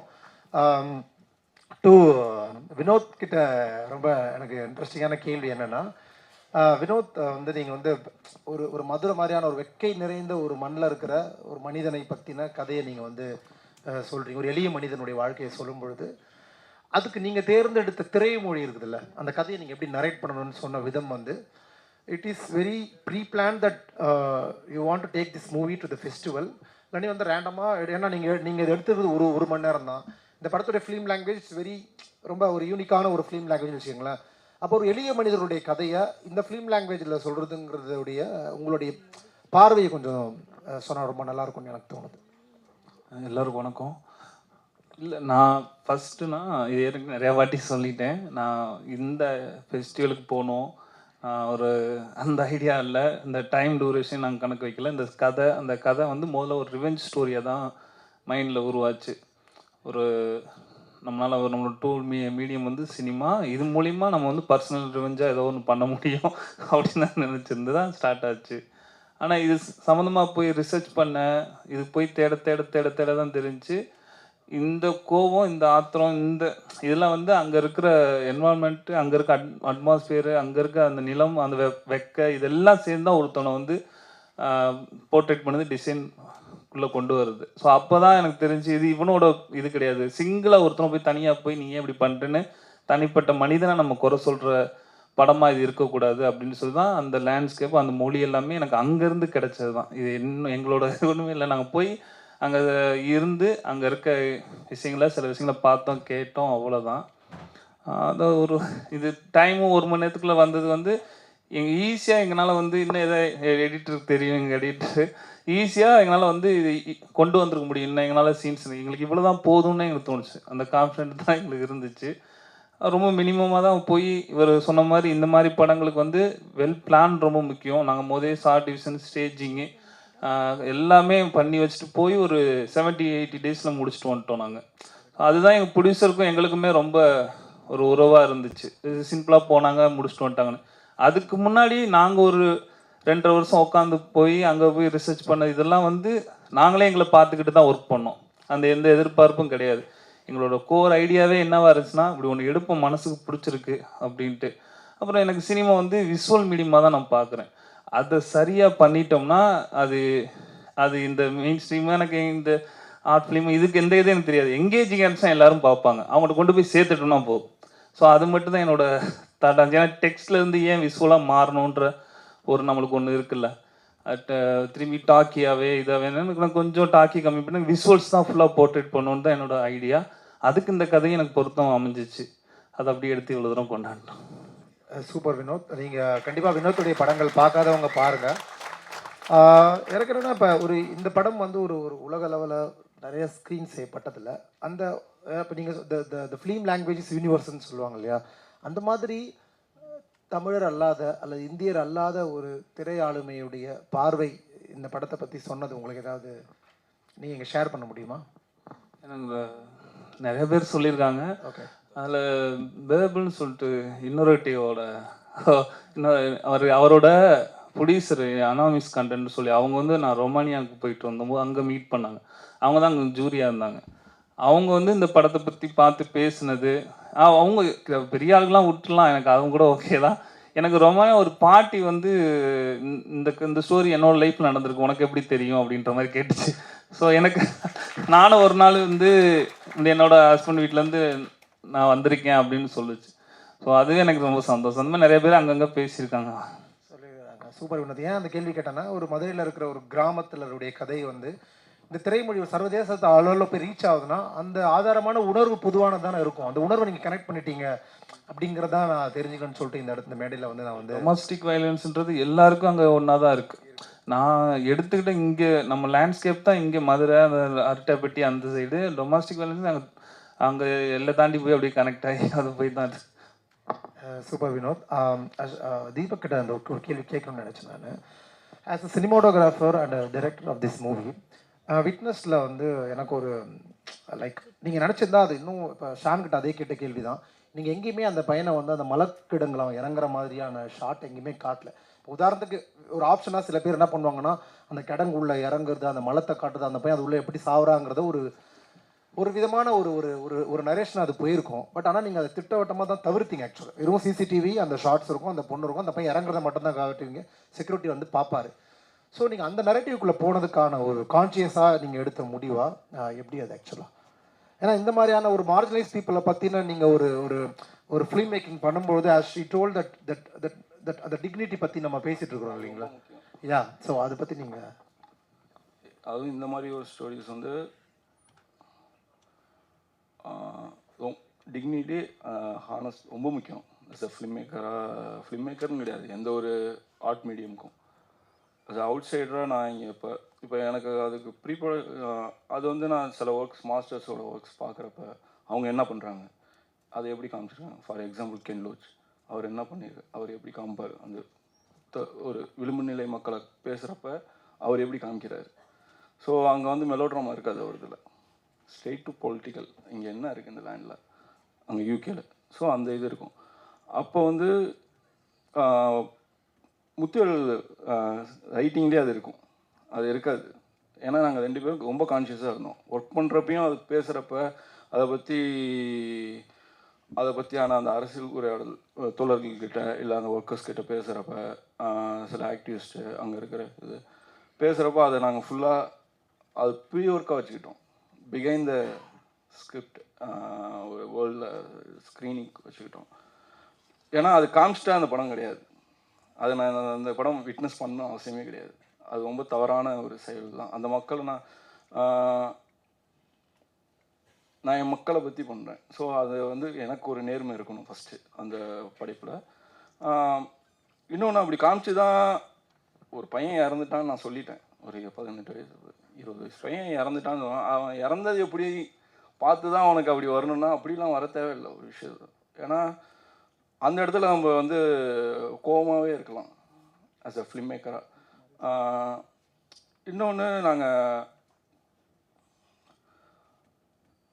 மேக்கிங் பண்ணுறப்பையும் அது தெளிவாக இருக்கும். ஏன்னா ப்ரொடக்ஷன் உங்களுக்கு தெரியுங்களா, ப்ரொடக்ஷன் அது கண்டிப்பாக கேட்பாங்க. ஆமாம், ஏன்னா அதுவும் அவங்க main stream industry Telugu. So அவங்க வந்து சும்மா எடுத்து வச்சுக்கோங்க, அதுக்கு தனியாக பட்ஜெட்டோடு தரேன்னாங்க. சும்மா ஒரு ஷார்ட்டோடு வைக்க மாட்டேன். அது ரொம்ப நான் இன்னொன்று என்ன பண்ணேன்னா, நான் அதை ஷூட் பண்ணவே இல்லை. அந்த சிசிடிவி ஃபுட்டேஜ் எதுவுமே ஷூட் பண்ணவே இல்லை. எல்லாமே முடிச்சுட்டு எடிட்டிங் போகிறப்ப சைலண்ட்டாக நான் மாலில் பர்மிஷன் வாங்கி நான் அப்படியே எடுத்துகிட்டு ஆட் பண்ணிட்டேன். அப்போ க்ரூ யூனிட்லாம் கிடையாது, ஒரு சும்மா சின்ன கேமரா வச்சு நான் அப்படியே எடுத்துட்டேன். ஏன்னா அது என்னோடய இபி பர்சனலாகவே சொன்னார், டே நான் பட்ஜெட் தரேன், நீ அதை மட்டும் வச்சுக்கோ. ஏன்னா நான் அது எடுத்துட்டா அவங்க ப்ரொடக்ஷன் அஸ் அ ப்ரொடக்ஷனாக என்ன பண்ணணும்னு தெரியும். அவங்க வருவாங்க எடிட்டில் உட்காந்து அதை வைக்க சொல்லுவாங்க, இதெல்லாம் இருக்கும். ஸோ அது இருக்கக்கூடாது, எடுக்கும் ஒரு ஷாட் அது இதுவும் எடுக்கலை. இன்னொன்று நாங்கள் எந்த ஒரு ஷாட்டும் அதை போய் காமிச்சிடக்கூடாது. அது ரொம்ப ஏன்னா நான் இப்போ அது வந்து எங்கே ஹெல்ப்ஃபுல்லாக இருந்துச்சுன்னா, நான் ஃபாலோ பண்ணுற சில ஃபோட்டோகிராஃபர்ஸ் கார்டன் பாக்ஸ் இவங்கலாம் நான் என்னென்னா ஒரு அவுட் சைடராக இது இருந்துடக்கூடாது இந்த படம். சும்மா ஃபாரின்லேருந்து வந்து ஒரு டாக்குமெண்ட்ரி இங்கே பண்ணிட்டு இந்தியாவை பற்றி டாக்குமெண்ட்ரி பண்ணிட்டு போகிற மாதிரி இருந்துடக்கூடாது. ஸோ அதுக்கு எனக்கு நிறையா அங்கே இருக்கிற பசங்க ஃபோட்டோகிராஃப்ஸு, இப்போ பழனியோட ஃபோட்டோகிராஃப்ஸ் நான் அதை ரீக்ரியேட் பண்ணியிருக்கேன் நிறையா ஃப்ரேம்ஸை, கார்டன் பாக்ஸோட ஃபோட்டோஸை அந்த மாதிரி பண்ணுறப்ப, ஏன்னா அது பிளாக்ஸை பற்றி அந்த ரேஸ் அந்த இது. ஸோ அதை நான் இங்கே தூக்கி இங்கே இருக்க மக்கள் மேலே வைக்கிறப்ப அது ஒரு எந்த விஷுவலுமே நான் அது கீனாக இருந்தேன். அது மட்டும் கிடையாது படத்தில் ஒரு ஃபீமேல் போர்ட்ரேட் பண்ணுறப்போட அது இதாக ஆகிடக்கூடாது. அந்த இதுலேயும் நான் கான்ஷியஸாக இருந்தோம் எங்கள் டீமில். நான் அதுக்கு தனியாக ஒரு 2 பேர் வச்சுருவேன். என்னோடய அசோசியேட் ஆந்தின்னு இருப்பாங்க. அவங்களும் அவங்ககிட்ட நான் சொல்லிகிட்டே இருப்பேன், எங்கேயுமே ஷார்ட் ஃப்ரேம் வந்து இதாகிடக்கூடாது. ஏன்னா நான் இன்னொன்று ஆஸ் அ சினிமாட்டோகிராஃபர் வேறு, அது வேறு எனக்கு மோர் ரெஸ்பான்ஸ். ஸோ அந்த இது வந்து ஆஸ் அ ஃபிலிம் மேக்கராக எந்த ஒரு ஆர்ட்டாக இருந்தாலும் சரி அவங்களுக்கு அது ரொம்ப முக்கியம்னு நான் நினைக்கிறேன். Team super, thank you Deepak. Please claps for Deepak. ஏன்னா அது ரொம்ப முக்கியமான விஷயம். When you are taking a movie about Dalit, as you told, it's about dignity. How you are, showing the visuals. What is the impact of the visuals? That's what he told. To you, that we all know Tamil creators. That Dalit ideology, filmmaking, the socio-political to very progressive in all aspects. Here it is really emerging. It is last 10 to 15 years, it's really emerging. That's why we are sitting here and talking. But I really wonder, like Bollywood, there is a lot of huge heroes are there. What is the that process of this kind of movies? How it's getting received? Even from South, they are receiving all the movies, or they are seeing. See, they are ready to adopt the South directors. They are ready to adopt the South movies to Bollywood.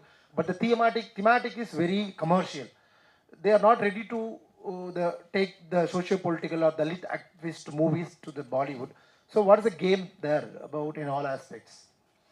Oh, this is like a studio question actually. And I'm not from a studio. I think it's about awareness because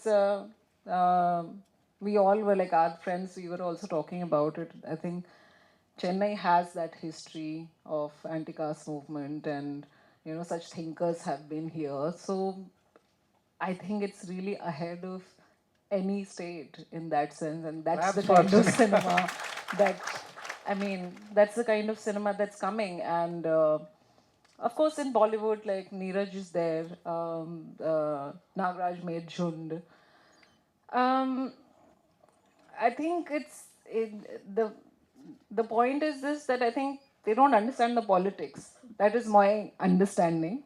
So if they do understand, I mean, and of course everybody raves about cinema that comes from here, especially Ranjit's film or Mari's film, like, or Vetrimaran's films, like.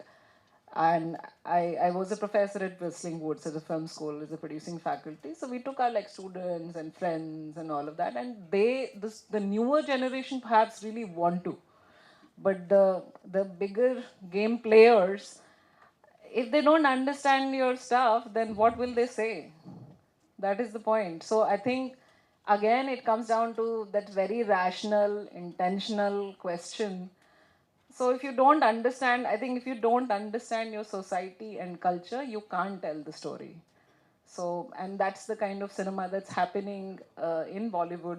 But for example, we worked on, like I worked as a DA to Neeraj, and we worked on Gili Pucci.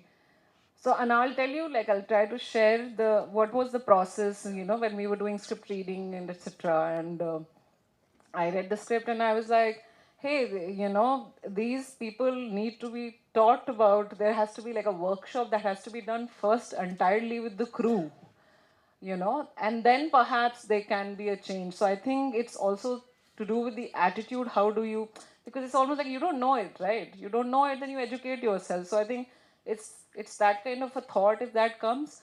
So when we were working on the film and I understood, Bharti Mondal's character, which is played by Khongana Singh Sharma, and she comes from the background of her mother is a midwife, and then there is Priya Sharma, which is played by Aditi Rao Hydari, and she's an upper caste woman. So during the script reading session, I told them, hey, your agency is completely different from, a Dalit woman's agency is very different from an upper caste privileged woman's agency, right? Because your background is different, your social location is different. Nobody like becomes aggressive, or nobody has that rage. You're not born with it. It's a social circumstance which kind of, brings you that kind of it brings that kind of a behavior or temperament for that matter. So I worked with the actors and I told them, this is what happens, and that's what perhaps you get to see in the cinema, I mean, in their character. And with Priya Sharma, I said, hey, she might be materially well off, but she's not, what do you say, liberated as a woman. But you see Bharti Model's character, who is a gay woman in a factory, and she owns her sexuality. But the other hand, you see Priya Sharma's character, who's married into the institution, and yet she wants to have a relationship outside. So you're a bisexual, but you couldn't. So it's about that truth also, like who's accepting that truth and how you are living it really, how you practicing it. So I was like, the agency is completely different. So, and I'm very inspired by bell hooks, So I think critical thinking is just that. It's this very, very basically, it's that you think critically, you question, you understand, and that's how it shows. So we try to do that with at least Gili Pucci, and even during the costumes and makeup, those kind of questions were there. Like, how do you stereotype a character? You give them like a black thread, or something like in your neck or something. And I was like, hey, you can't do that. It's clearly a mark of segregation. That suggestion came from costume team.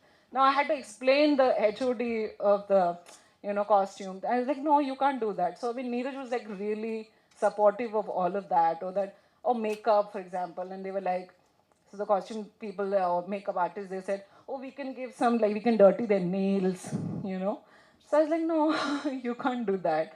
Or her hair or her makeup, like make her little more. I mean, Coco is already dusky, so they were like trying to give her freckles. So I was like, this is like, you're going to stereotype it again. So we had those discussions during the pre-production of the film, and I mean, the director Neeraj really appreciated that, and that's why I think it's done really well, and yeah, it's accepted well as well. In terms of like, we really did away with all the kinds of stereotyping that you see in Bollywood. So yeah, that's what I mean. I try to do with Gili Pucci. I mean, the kind of research or perspective I could bring, so that because for me, I already and our intention was also that the politics has to be assertive. That clarity was already there. So all the characters were really told that hey, caste exists. It's not it's not like, oh, it doesn't exist in urban spaces, something like that. It exists everywhere. That's how your society is, for that matter. Yeah. Good. So எனக்கு அந்த கேள்வி ஆக்சுவலாக இருக்கும். என்னென்னா ஒரு ஒரு ஒரு உதாரணத்துக்கு ஒரு எல்ஜிபிடி கியூ ரெப்ரசன்ட் பண்ணக்கூடிய திரையில கதாபாத்திரங்களை நிஜமாலே எல்ஜிபிடி கியூவில் இருக்கிறவங்கள நடிக்க வைக்கிறோமா, இல்லை ஒரு தலித் கேரக்டர் வரும்போது ஒரு தலித் கேரக்டரை நம்ம நடிக்க வைக்கிறோமா, ஒரு நான் தலித் போடுறோமா அப்படிங்கிறது இங்கேயும் ஒரு பெரிய கான்வர்சேஷன் ஆக்சுவலாக போயிட்டு இருக்கு. ஆக்சுவலாக அதுதான் அவங்க எக்ஸ்பிளைன் பண்ணாங்க. ஆடிங் டு தட், முத்துக்குமார்கிட்ட ஒரு கேள்வி கேட்போம்னு எனக்கு தோணுச்சு. என்னென்னா, அயலி படம், அயலி இந்த திரைத்தொடர் வந்து பரவலாக பேசப்படும் பொழுது பரவலாக அது மக்கள் பெரிய வரவேற்பு, அதோட ரீச் எல்லாமே ரொம்ப அருமையாக இருக்குது. இன்னொரு சைடில் வந்து ஒரு ஒரு விமர்சனமாக ஒன்று சொல்லப்பட்டது. என்னென்னா, 90களில் காட்டுறீங்க, 90களில் இருந்த தமிழ்நாடு, 90களில் இருந்த இந்த இந்த ஃபீமேல் எஜுகேஷன், இந்த மாதிரியான ஒரு ஒரு தன்மை வந்து காட்டுறதுடைய ப்ரொஜெக்ஷன் வந்து என்ன, அது உண்மையாலுமே சாத்தியமா அப்படிங்கிற மாதிரி ஒரு கேள்வி கேட்டிருந்தாங்க. எனக்கு அந்த கேள்வி மேலே உடன்பாடு இல்லை. ஆனால் ஒரு பொதுவில் ஒரு விவாதமாக அதை வைக்கும் பொழுது அதோடைய படைப்பாளியாக நீங்கள் அதுக்கு ஒரு பதில் சொல்கிற நெருக்கமாக இருக்கும்னு எனக்கு தோணுது. Congrats for your efforts taking into the Bollywood, changing the films, the way they see people, way they design characters and costumes, everything. First of all, I want to congratulate you first thing. Okay. இல்லை 90s நான் ஏன் period எடுத்துக்கிட்டோம்னா நான் இன்னும் for back போயிருக்கலாம், இன்னும் பின்னாடி போயிருக்கலாம். அது ஆல்மோஸ்ட் சிமிலராக இருக்கும். என்னென்னா ஸோகால்டு இன்றைக்கி இருக்கிற அந்த அந்த கம்யூனிகேஷன் டிவைசஸ் மட்டும் இருக்காது. ஸோ அந்த வேகமாக ஸ்ப்ரெட் பண்ணுற அந்த கம்யூனிகேஷன் டிவைசஸ் மட்டும் நான் வந்து எடுத்துடணும்னு நினச்சேன். ரொம்ப பெரிய மீடியா இன்ஃப்ளூயன்சஸோ எதாவது இன்ஃப்ளூயன்சஸ் இல்லாத ஒரு மைண்ட் செட் எனக்கு தேவைப்பட்டது. மற்றபடி நீங்கள் பார்த்தீங்கன்னா எந்த ஒரு பெரிய சேஞ்சஸும் நமக்கு நடந்துடல. ஸோ ஸ்டில் இயர் 90ஸில் தான் அப்படியே இருக்கும். ஸோ அதனால் அதை எடுத்துகிட்டேன். இன்னும் பின்னாடி கொண்டு போயிட்டேன்னா ஆமாம் அப்போ இருந்துச்சு, அப்போ இருந்துச்சு இப்போ இல்லை அப்படின்ட்டுருவாங்க. ஸோ இது நீங்கள் பார்க்கும்பொழுது கொஞ்ச நேரத்துக்கு பிறகு கரண்ட்டில் பார்க்குறோமா பழசை பார்க்குறோமான்னு உங்களுக்கே தெரியாது. அதனால நான் வந்து அது கரண்ட்டில் இருக்கணும். ஆனால் நான் அப்படி சொன்னேன்னா எங்கே எப்படி இருக்குது, எங்கேயோ ஒரு 2 இடத்துல நடக்கிறது நீங்கள் சொன்னீங்க. நான் அவங்களுக்கு வந்து டேட்டாஸ் எடுத்து போட்டு ஸ்டாட்டிஸ்டிக்ஸ் எடுத்து போட்டு இந்த டிஸ்ட்ரிக்டில் உள்ள இருக்குங்க இந்த டிஸ்ட்ரிக்டில் இருக்குன்னு எக்ஸ்பிளைன் பண்ணிகிட்டு இருக்க முடியாது. அதுக்காக வரல நம்ம இல்லையா. ஸோ அதனால் நான் வந்து அவங்கள லூர் பண்ணணும். 90ஸில் தான் நடக்குது அப்படின்னு சொல்லிட்டு அப்படியே கொண்டு வந்து கரண்ட்டில் கொண்டு வந்து நிப்பாட்டிடணும். அந்த ஒரு பிளெண்டிங் இருக்கணும்னு நான் நினச்சேன். அதனால் ஐ டுக் த பீரியட் 90s அப்படிங்கிறத. இல்லைன்னா அப்போ நடந்துச்சுன்ட்டு எல்லாருமே போயிடுவாங்க, இப்போ நடக்குதுங்கிற ஃபீல் வராது அப்படிங்கிறதுனால அது ஃபஸ்ட் திங், அதுதான் அதுக்கான காரணம். ஓகே. இன்னொன்று நீங்கள் ஒரு நேர்காணலில் சொன்ன ஒரு பதில் தான் எனக்கு. பொதுவாக இந்த மாதிரியான ஒரு ஒரு 2 மணி நேரத்துக்கு எழுதுகிற ரைட்டிங்குடைய பேட்டர்ன் இட் இஸ் பழக்கப்பட்ட ஒரு ரைட்டிங்னு வச்சுக்கோங்களேன். ஏன்னா மிட் பாயிண்ட்டு பிளாட்டு அந்த அந்த பே பேக்னு சொல்லிட்டு எல்லாமே ஈஸியாக இருக்கும். ஒரு வெப் சீரிஸ்க்கு எழுதுறது ரொம்ப சேலஞ்சான ஒரு விஷயம் தான். ஆனால் நீங்கள் சொன்னீங்க அந்த மாதிரி வந்து ஒரு அந்த அந்த பொண்ணு அந்த தமிழ்ச்செல்விங்கிற கதாபாத்திரம் தமிழ்ச்செல்வி கதாபாத்திரத்தை அதன் போக்கில் விட்டோம். அந்த கதாபாத்திரத்துக்கு என்னென்ன தடைகள் வருதோ அதை தான் கதையாக சுவாரஸ்யமாக ஆக்கணும்னு நீங்கள் சொன்னீங்க. அது எனக்கு ரொம்ப ரைட்டிங் ஆஸ்பெக்டில் ரொம்ப இன்ட்ரெஸ்டிங்கான ஒன்றா இருந்தது. ஸோ இந்த வெப் சீரியஸுடைய ரைட்டிங் ப்ராசஸ், உதாரணத்துக்கு இந்த வெப் சீரியஸில் இருக்கிற கேரக்டருடைய தனித்தன்மைகள் இருக்குல்ல, அது அதனால ரொம்ப யூனிக்காக ஆக்சுவலாக இருந்தது. அதுவுமே ஒரு ஃப்ளோவில் தான் ஆக்சுவலாக விட்டிங்களா, இல்லாட்டி அது ரொம்ப கான்ஷியஸாக ரைட்டிங்கில் கொண்டு வந்ததா? ஒரே லைன் தான் எனக்கு இருந்தது. அதுவும் கரண்ட்டில் இன்றைக்கி ஒரு மேரேஜ் நடக்குது அப்படின்ற செய்தி லாஸ்ட் வீக் நடந்துச்சுன்னு என்கிட்ட ஒரு ஃப்ரெண்டு சொல்லும்பொழுது எனக்கு ரொம்ப ஷாக்காக இருந்தது. அதுக்கு அவர் சொன்ன ரீசன் என்னன்னா, அந்த பொண்ணு வயசுக்கு வந்து 6 மாதம் தான் ஆகுது. ஸோ அவ்வளோதான் அவங்களுக்கு தேவை இல்லையா. வயசுக்கு வந்துட்டால் போதும் கல்யாணம் பண்ணி வச்சுருவாங்க அப்படிங்கிறதான் இருக்கும் பொழுது நமக்கு அந்த இந்த மாதிரி நம்ம ஃப்ரெண்ட்ஸ் கூட பொலிட்டிக்கலாக டிஸ்கஸ் பண்ணிட்டு இருக்கும்போது அந்த மேட்ரு வருது. அப்படியே போய்கிட்டே இருந்துச்சு. ஒரு பல்ஸில் அந்த பொண்ணு வயசுக்கு வந்து சொல்லலைன்னா இவங்களால் கண்டுபிடிக்க முடியும், அவனுக்கு என்ன பெரியவனுங்களா, என்ன தெரியும் அவனுக்கு அப்படின்னு ஒரு பல்ஸ் இருந்துச்சு. அதுதான் எனக்கு இது நல்லா இருக்கு, ஒரு ஸ்டோரி மாதிரி இருக்குது அப்படின்னு ஒரு நமக்கு என்னதான் பாலிடிக்ஸ் பேசினாலும் நமக்குள்ளேருந்து ஒரு சினிமா ஐடியா வந்துடும்ல, அது வந்துருச்சு. தென் அதை வச்சுட்டு அப்புறம் ஏன் இது வந்து யாரும் வந்து அந்த பொண்ணை கஷ்டப்படுத்தணும்னு ஒரு குழந்தைய பெற்றெடுத்து ஒரு அம்மா பண்ண போகிறது இல்லை இல்லையா. கண்டிப்பாக அந்த பொண்ணை இவ்வளோ தூரம் வளர்த்து வச்சு கொல்லணும்னு யாரும் பண்ண மாட்டாங்க. அப்போ ஏன் வந்து அவங்க அதுக்கு ஃபோர்ஸ் பண்ணப்படுறாங்க? பலர் மேபி த அவுட் சைட் ப்ரெஷர்னால அதை மெயின்டைன் பண்ணலாம், பலருக்கு அப்படியே வளர்ந்துருக்கலாம். ஸோ அப்போ எல்லா ஆஸ்பெக்ட்டும் நான் பேச வேண்டியதாக இருந்துச்சு. ஏன்னா ஒரு ஒரு எல்லாமே கிரே தான், யாரும் பிளாக் ஒயிட்டே கிடையாது, எல்லாருமே எவ்ரி இஸ் கிரே. எல்லாத்தையும் லைட் ஆஃப் ஆன் பண்ணுறது பொறுத்து அந்த கிரே ஒயிட் ஜோன் மாறிக்கிட்டே இருக்கும் இல்லையா. ஸோ அப்போது எல்லாருக்குள்ளேயும் ஒரு கிரே ஜோன் இருக்கும். அது ஏன் இருக்குது அப்படின்றதான் நம்ம பார்க்குறோம். ஒருத்தவங்க வந்து அப்போ வைக்கும் பொழுது அந்த பொண்ணுக்கு இது ஏன் நடக்குதுன்னா அதுக்கு ஒரு பின்னாடி ஒரு ஃபேமிலியாக அந்த தொடர்ந்து பண்ணுறாங்க. அந்த ஃபேமிலி வந்து அதுக்கு பின்னாடி அதுக்கு முன்னாடி அல்டிமேட்டமாக காட் அப்படின்னு ஒரு இடத்துக்கு போகுது. ஸோ அப்போ அது பேரில் ஒரு கதை சொல்கிறாங்க. அந்த கதை வந்து கல்ச்சர் ட்ரெடிஷனாக மாறுது. அந்த ட்ரெடிஷனை யாரும் மாறக்கூடாது அப்படிங்கிறதுக்குள்ளே வந்து ஒரு கம்யூனிட்டி ஸ்ட்ரக்சர் ஃபார்ம் ஆகுது. அது விஜிலண்டிஸாக இருக்காங்க. அப்போது அதை ஒரு பர்சனலாகவோ அல்லது ஒரு ஃபேமிலியாவோ அதை மீற முடியாத எல்லா விதமான ப்ரெஷரும் வாட்ச் டாக்ஸும் இருந்துக்கிட்டே இருக்குது. ஸோ அதை எப்படி நம்ம வந்து பண்ண போகிறான்னு ஒன்று ஒன்றா இப்போ நீங்கள் இதில் தமிழ்ச்செல்வியிலேருந்து நீங்கள் அந்த வயசான பாட்டிங்க வரைக்கும் எல்லாருமே ஒரே கேரக்டர் தான், எல்லாமே ஒரே கேரக்டர் தான். அது ஒரு பொண்ணோட லைஃப் தான், கண்டிப்பாக ஒரு பொண்ணோட லைஃப். தமிழ்ச்செல்வி அப்படியே விட்டுருந்தா அப்படியே போய் அந்த பாட்டியாகவும் ஆயிருப்பா இல்லையா. அதனால நான் அது எல்லாருமே ஒரே லைஃப் தான், வேறு வேறு டைம் பீரியடில் வேறு வேறு லைஃப், அந்த லைஃப்பில் வேறு வேறு லைஃப் மொமெண்ட்டில் அவங்க என்னவா ரியாக்ட் பண்ணுவாங்க அப்படின்னு எடுத்து இதை பண்ணது தான். ஸோ இதை சொல்லும் பொழுது ஒரு பொண்ணு வயசுக்கு வந்ததை மறைச்சிட்டா ஓகே, அவளுக்கு ஒரு வே கிடச்சிருச்சு, அவள் அடுத்த ஸ்டெப் எடுத்து வச்சுட்டா. எத்தனை பேருக்கு இது கிடைக்கும், எத்தனை பேருக்கு இது தோணும்? அப்போ தோணாத பொண்ணுங்களோட லைஃபும் காமிக்கும். அப்போ மைதிலி கிரியேட் ஆகுறா. அப்போ இந்த சிஸ்டமை பிரேக் பண்ணி ஒரு பொண்ணு வர்றா அப்படின்னு சொல்லும் பொழுது அவள் எப்படி பிரேக் பண்ணா, அதை எப்படி கிடச்சிச்சு அவளுக்கு, அவள் யோசிச்சாலா இல்லையா, அதெல்லாம் தனி டிஃப்ரெண்ட். ஒரு வழியை அவள் சூஸ் பண்ணிட்டா, பிரேக் பண்ணணும்னு ஒரு வழியை சூஸ் பண்ணிட்டா. அப்போ அவளுக்கு என்னென்ன மாதிரியான பிரச்சனை இருக்கும், பிரேக் பண்ணலை, அந்த பொண்ணு சிஸ்டம்குள்ளேயே இருக்கா அப்படின்னா அவளோட லைஃப் என்னவா மாறும் அப்படிங்கிறது. ரெண்டு பக்கமும் வெறும் இந்த பொண்ணுங்களோட இண்டிவிஜுவல் ஐடியா மட்டும் எடுத்துக்க முடியாது. அதுக்கு பின்னாடி பேரண்ட்ஸ் இருப்பாங்க, அதுக்கு முன்னாடி சொசைட்டியில் இன்ஃப்ளூயன்ஸ் இருக்கும், அதுக்கு பின்னாடி கடவுள் இருக்கும். ஸோ ரெண்டு பக்கமுமே அது நடந்துகிட்டே இருக்கும். அப்படிதான் இப்படி போயிட்டே இருக்கும் பொழுது ஒரு இடத்துல வந்து நமக்கு சுவாரஸ்யத்துக்கு தான் கைல்வெளின்னு ஒரு கேரக்டர் தேவைப்படுறா. ஸோ அப்போ இவ இன்னும் சேஃப் ஜோனில் தான் இருக்கா, பட் நமக்கு ஒரு டேஞ்சர் தேவைப்படுது. ஏன்னா ஆல்ரெடி மைதிலியோட லைஃப் டோட்டலாக டேமேஜ்டு.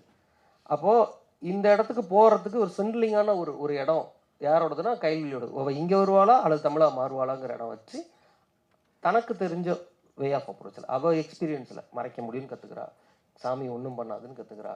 இதை வீட்டில் சொன்னால் வீட்டிலேயே பயப்படுவானுங்க, வெளியில் சொல்லிட்டா ஊரே சேர்ந்து பிரச்சனை. ஏன்னா அவங்க வச்சிருக்க ட்ரெடிஷனே அதுதான். ஸோ அவங்க வெப்பனை எடுத்து அவங்களுக்கு எகென்ஸ்டாக நம்மளால் யூஸ் பண்ண முடியும் அப்படின்னு காமிக்கணும். அப்போ தனக்கு தெரிஞ்ச தன்னோட எக்ஸ்பீரியன்ஸை அப்படியே கொண்டு போய் கைல்வெளி கொடுக்குறா.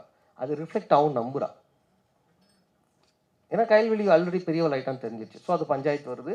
அப்போது ஒரு நாள் கடவுள்லாம் மாறிடுச்சு, கடவுள் எல்லாத்தையும் ஏற்றுக்குச்சின்னு சொன்னால் நடந்துருமான்னா நடக்காது, அதை உடச்சிட்டு தடுத்துருவாங்க அப்படின்னு அப்போ தான் அவர் ரியலைஸ் பண்ணுறான். ஸோ இது வந்து ஒரு இண்டிவிஜுவலாக பேசி இந்த ரூட்டில் போனால் இது செட் ஆகாது, ஃபைட் பேக் தான் ஒரே வழி அப்படின்னு தெரிஞ்சுக்கிறதா, ரியலைஸ் பண்ணுறது தான் அந்த கேரக்டரோடது. ஓகே, இங்கே வந்து இந்த ட்ரெடிஷன் இது இப்படின்னு பேசிகிட்டு இருக்கவங்கள்ட்ட இப்படி பேசக்கூடாது, அதை உடைக்கணும் அப்படின்னு அந்த கேரக்டர். ஸோ இப்படி ஒன்று ஒன்றா சொல்லும் பொழுது அதுக்கேற்ற மாதிரி கேரக்டர்ஸ் வந்து டெவலப் ஆகிட்டே போயிடுச்சு. எனக்கு நான் எழுதிட்டு 2 hours மேக்ஸிமம் தெரியுமில்ல, நம்ம இந்த மாதிரி ஃபிலிம்ஸுக்கு நமக்கு டைம் அவ்வளோதான் கொடுப்பாங்க தேட்டருக்கு. அப்போ இது எழுதி பண்ணும் பொழுது எனக்கு 2:30 முடியுன்றதே எனக்கு தோணலை. ஏன்னா அப்படி தான் 2 hours 30 minutesக்குள்ளே இதை கண்ட்ரோல் பண்ணுறதே சிரமம் தான் எனக்கு தோணுச்சு. எப்படியாவது பண்ணிடணும்னு ட்ரை பண்ணிட்டுருந்தேன். நமக்கு கோவிட் வந்துச்சு. தென் நமக்கு ஓடிடி பிளாட்ஃபார்ம்ஸோட ரைஸ் அப் இருந்தது. அப்போது இந்த ஆப்பர்ச்சுனிட்டி வரும்பொழுது நான் கொஞ்சம் ஹெசிடேட் தான் இருந்தேன் ஃபஸ்ட். ஏன்னா ஸ்க்ரீனில் பார்க்கணுன்னு தான் நமக்கு தோணும். அப்புறம் நான் யோசித்தது, இந்த கதைக்கு அதுதான் கரெக்டு. ஏன்னா அந்த கதை கெட்டு போயிடும். இல்லைனா நான் வந்து ஃபஸ்ட்டு ரைட்டப் எழுதும் பொழுதுமே முடிவு பண்ணது, நான் வந்து பொலிட்டிக்கலாக எப்படி வேணால் வளர்ந்துருக்கலாம், எனக்கு என்ன வேணால் தெரிஞ்சிருக்கலாம், அல்லது எனக்கு தெரியாத டார்க் ஜோன்ஸ் இருக்கலாம். தமிழ் செல்விக்கு அது எதுவுமே தெரியாது. ஸோ நான் முதல்ல வெளில போயிடணும் அந்த ஸ்கிரிப்டை விட்டு. தமிழ் செல்வி தான் அந்த ஸ்கிரிப்டை நடத்தணும் அப்படின்னு முடிவு பண்ணி என்னோட அது ஐம் நாட் அ பிலீவர்.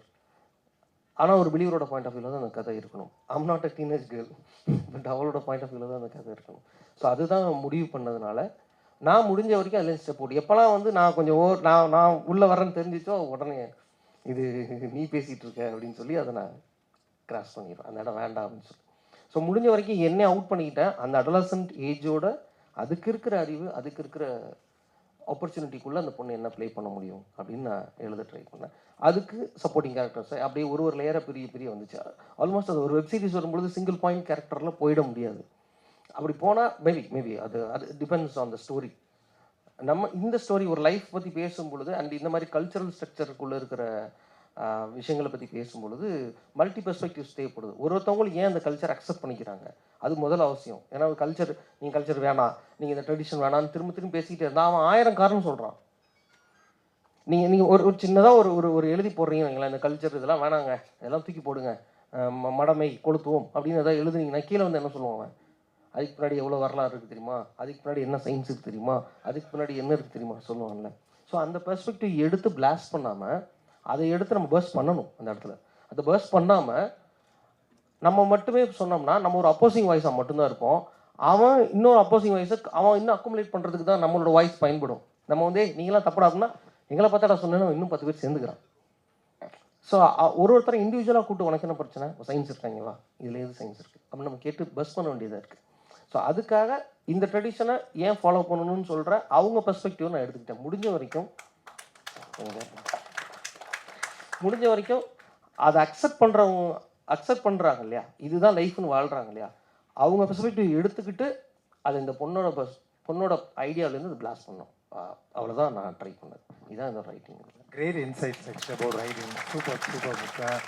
எனக்கு இதனை ஒட்டி சேட்டா இதை கேட்கும்போதே பாதி வினோத் கிட்ட தான் போட்டு ஆக்சுவலாக உங்கள் படத்தில் இருந்த ஒட்டுமொத்த டைலாக்கும் ஆக்சுவலாக ஒரு உள்ளங்கையிலே எழுதிடலான்னு வச்சுக்கோங்களேன். அவ்வளோ கான்ஷியஸாக டைலாக்கே இல்லாமல் but still it is very engaging. அது எப்படி அது ஒரு ரைட்டிங் ஆஸ்பெக்ட் டு விஷுவலைஸ் இருக்குல்ல, அது எத்தனை பக்கம் தான் நீங்கள் ஆக்சுவலாக எழுதுனீங்க, எப்படி அது ஷூட் செய்யப்பட்டது?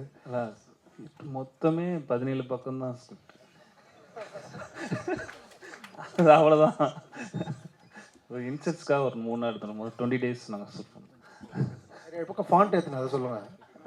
ஃபாண்ட் வந்து 18 அது யூஸ்வலாக யூஸ் பண்ணுற ஃபாண்ட்டு தான். அது தேவைப்படலை. நான் இப்போ வந்து நம் ட்ராவல் மூவி எல்லாமே பார்க்குறோம். ட்ராவல் மூவி பார்த்துட்டு இருந்தால் இப்போ ஒரு 2 கேரக்டர் ட்ராவல் ஆகிறாங்க, 3 கேரக்டர் ட்ராவல் ஆகிறாங்க அப்படின்னா ட்ராவல் ஆகிட்டே போவாங்க. ஆப்போசிட்டில் இன்னொரு கேரக்டர் வரும், அவங்க ஏதோ ஒரு ஃபிலாசபிக்கலாக ஒரு விஷயத்தை சொல்லிட்டு போவாங்க. உடனே அதுலேருந்து சம்மந்துட்டு கொஞ்சம் இன்டர்னலாக சின்ன சேஞ்சஸ் நடந்துட்டு ட்ராவல் ஆவாங்க. இதில் எனக்கு தெரிஞ்சு இவன் பேசவே கூடாது. அந்த கடப்பாறை முழுங்கின மாதிரி அந்த கோவத்தோடு அவன் போயிட்டே இருக்கணும் அப்படின்ட்டு. அந்த நிலமும் அந்த அந்த இதுதான் இவனுக்குள்ளே இன்டர்னலாக சேஞ்சு பண்ணணும் அப்படின்ட்டு. அந்த நிலம் பயங்காட்டும். அது நம்ம படத்தில் வந்து ஃபஸ்ட்டு இந்த ட்ராவல் ஸ்டார்ட் பண்ணுவோம், மானை அடித்து போட்டுட்டு நடந்து போகும்போது அந்த சட்டையை கழட்டி தலையில் கழிச்சிருப்பான். அவன் கோவம் தலையிலேயே தான் இருக்குன்ற ஒரு இதை தான் யூஸ் பண்ணிருப்போம். நடந்து போக அந்த திடீர்னு ஒரு கருநாகம் வந்து இப்படி கடந்து போகும். உடனே அது பயந்து அப்படியே தோலுக்கு வந்துடும். அந்த துண்டு கழட்டி தோலுக்கு வந்து நடந்து போயிட்டே இருக்கும். வீட்டுக்கு வந்து சேரும்போது அது சட்டையை தூக்கி எரிஞ்சிருவான். அவ்வளோ டயர்டாயிருவான். இந்த பயணம் வழியாக அவனுக்குள்ள ஒரு இன்டர்னல் சேஞ்ச் நடந்திருக்கும். அதுக்காக அவன் திருந்திருவானான்னு கேட்டால் கிடையாது. அவனோட எக்ஸ்ட்ரீம் வந்து அவளுக்கு சமைச்சு போடுறதுக்கும் இரவான துணைக்கும் தான் அவன் தேடி போயிருக்கா. மகனை கூட்டிகிட்டு போய் அவ சமைச்சு வச்சு தான் போய் சாப்பிட்டுட்டு இருப்பான். அவ்வளோதான் அதில் இருக்கும். ஆனால் இன்னொரு வாட்டி மகனை கூட்டி போக மாட்டான் அப்படின்றது மட்டும் இருக்கும்.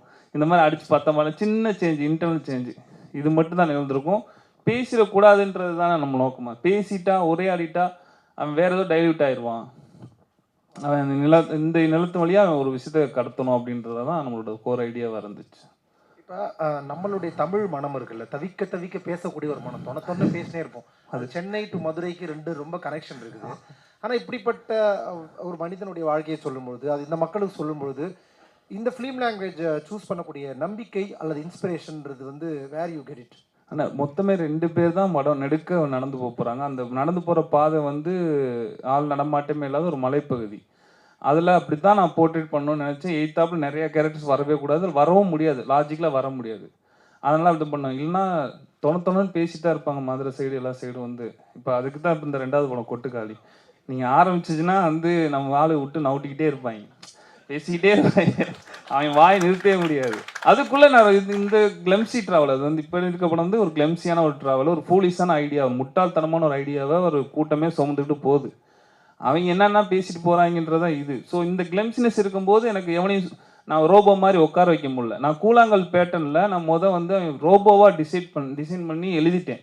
எழுதி முடிச்ச பிறகு தெரியுது, இவங்களே கிடையாது, இவங்கள வச்சு இப்படிலாம் இருக்க மாட்டாங்க அப்படின்றத. அப்புறம் அவங்களுக்கு நேர்மையாக போய் அவனை போக்கில் விட்டாதான் தெரியுது அவன் பேசிக்கிட்டே இருக்காங்க. அதுக்குள்ளே வந்து அதை எல்லாத்தையும் கொண்டாந்து இப்போ இந்த ஒரு இந்த இது அப்படி இருக்காதுண்ணா. இது இந்த கதை தான் முடிவு பண்ணுதுன்னு நான் சொல்கிறேன்.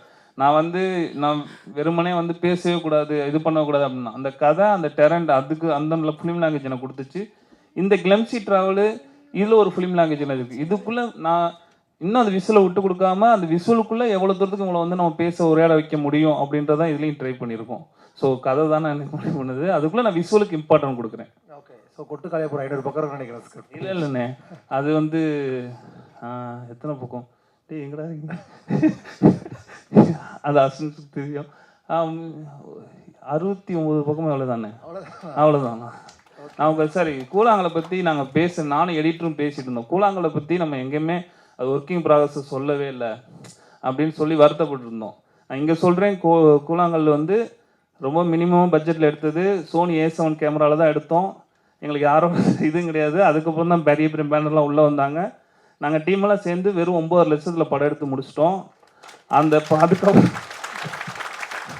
அதுக்கப்புறம் தான் நம்ம இங்கே இப்போ நம்ம பேசி நம்மளோட ப்ரொடியூசர்ஸு இவங்களெலாம் வந்து இப்படி கன்வின்ஸ் பண்ணுறது, என்ன பண்ணுறது அப்படின்ற ஒரு பதட்டம் இருக்குல்ல, அதெல்லாம் ஒரு நல்ல ஏதோ ஒரு சின்னதாக ஒர்க்கு நல்லா கொஞ்சம் வந்துருச்சுன்னா அது தேவையில்லைண்ணா. ஏன்னா நான் கூழாங்கல் முடிச்சுட்டு வரோம். எனக்கு எடிட்டருக்கு எங்கள் டீமுக்கு மட்டும்தான் ஒரு ஹோப் இருக்குது, ஏதோ ஒன்று பண்ணியிருக்கோம், அப்படியே நடந்து போயிட்டே இருக்காங்க அப்படின்ற மாதிரி தான் சில பேர் பார்த்துப்பாங்கன்னு நினச்சிட்டு இருந்தோம்.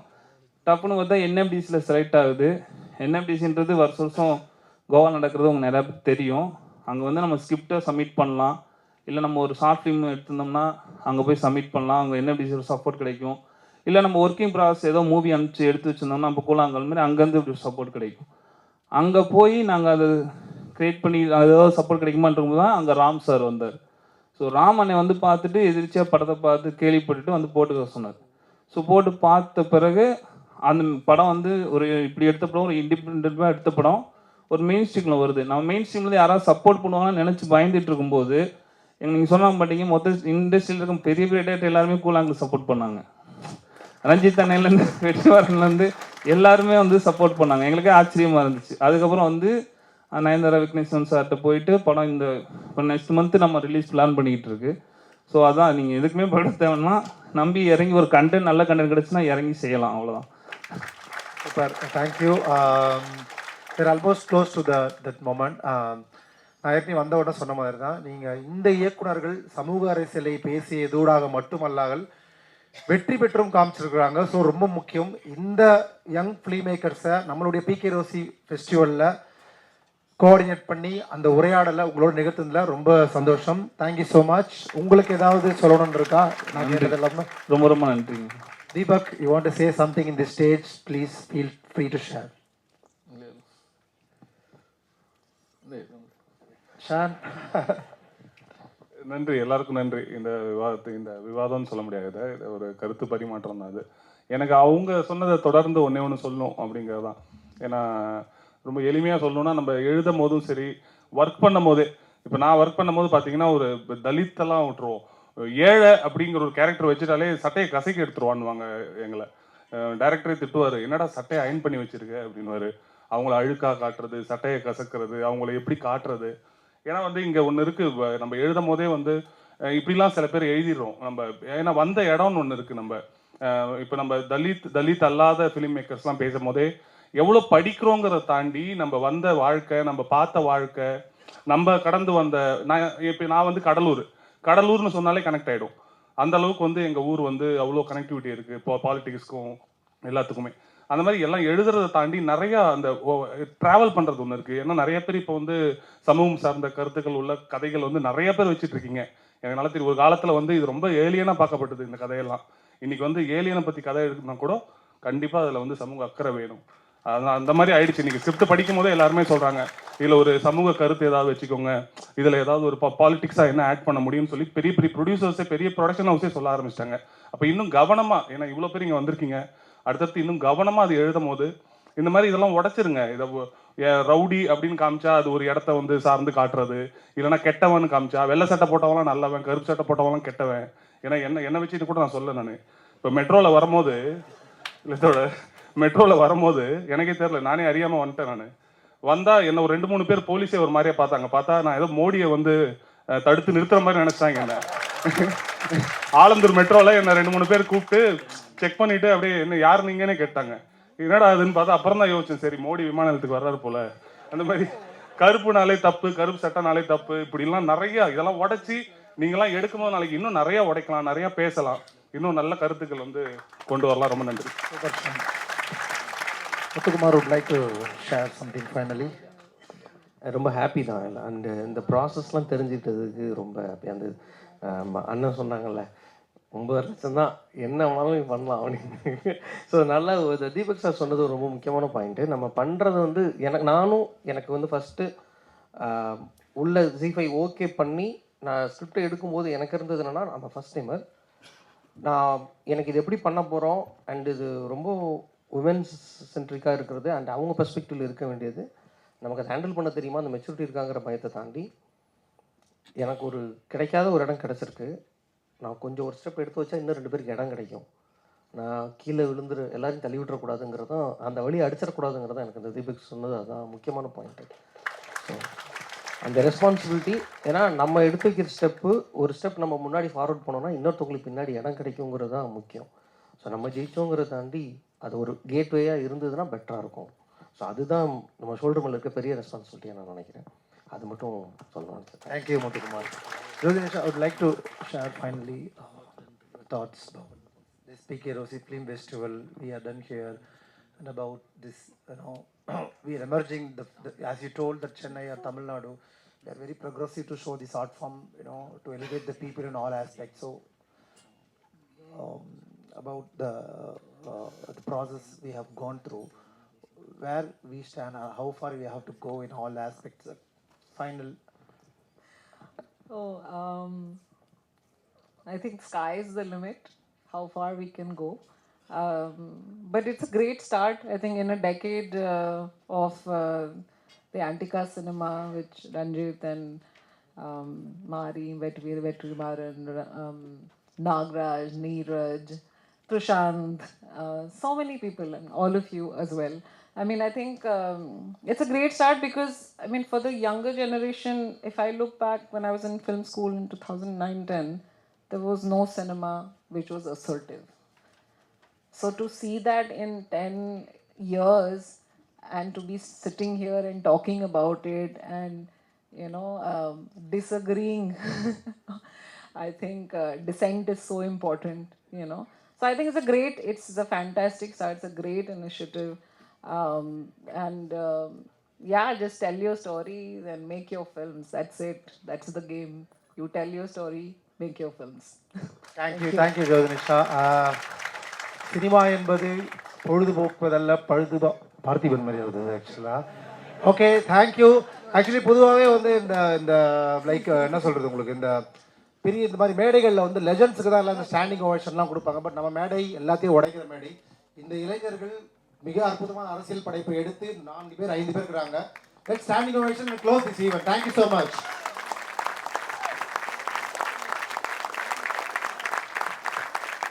Thank you so much. Please, round. Thanks for the directors to coming here.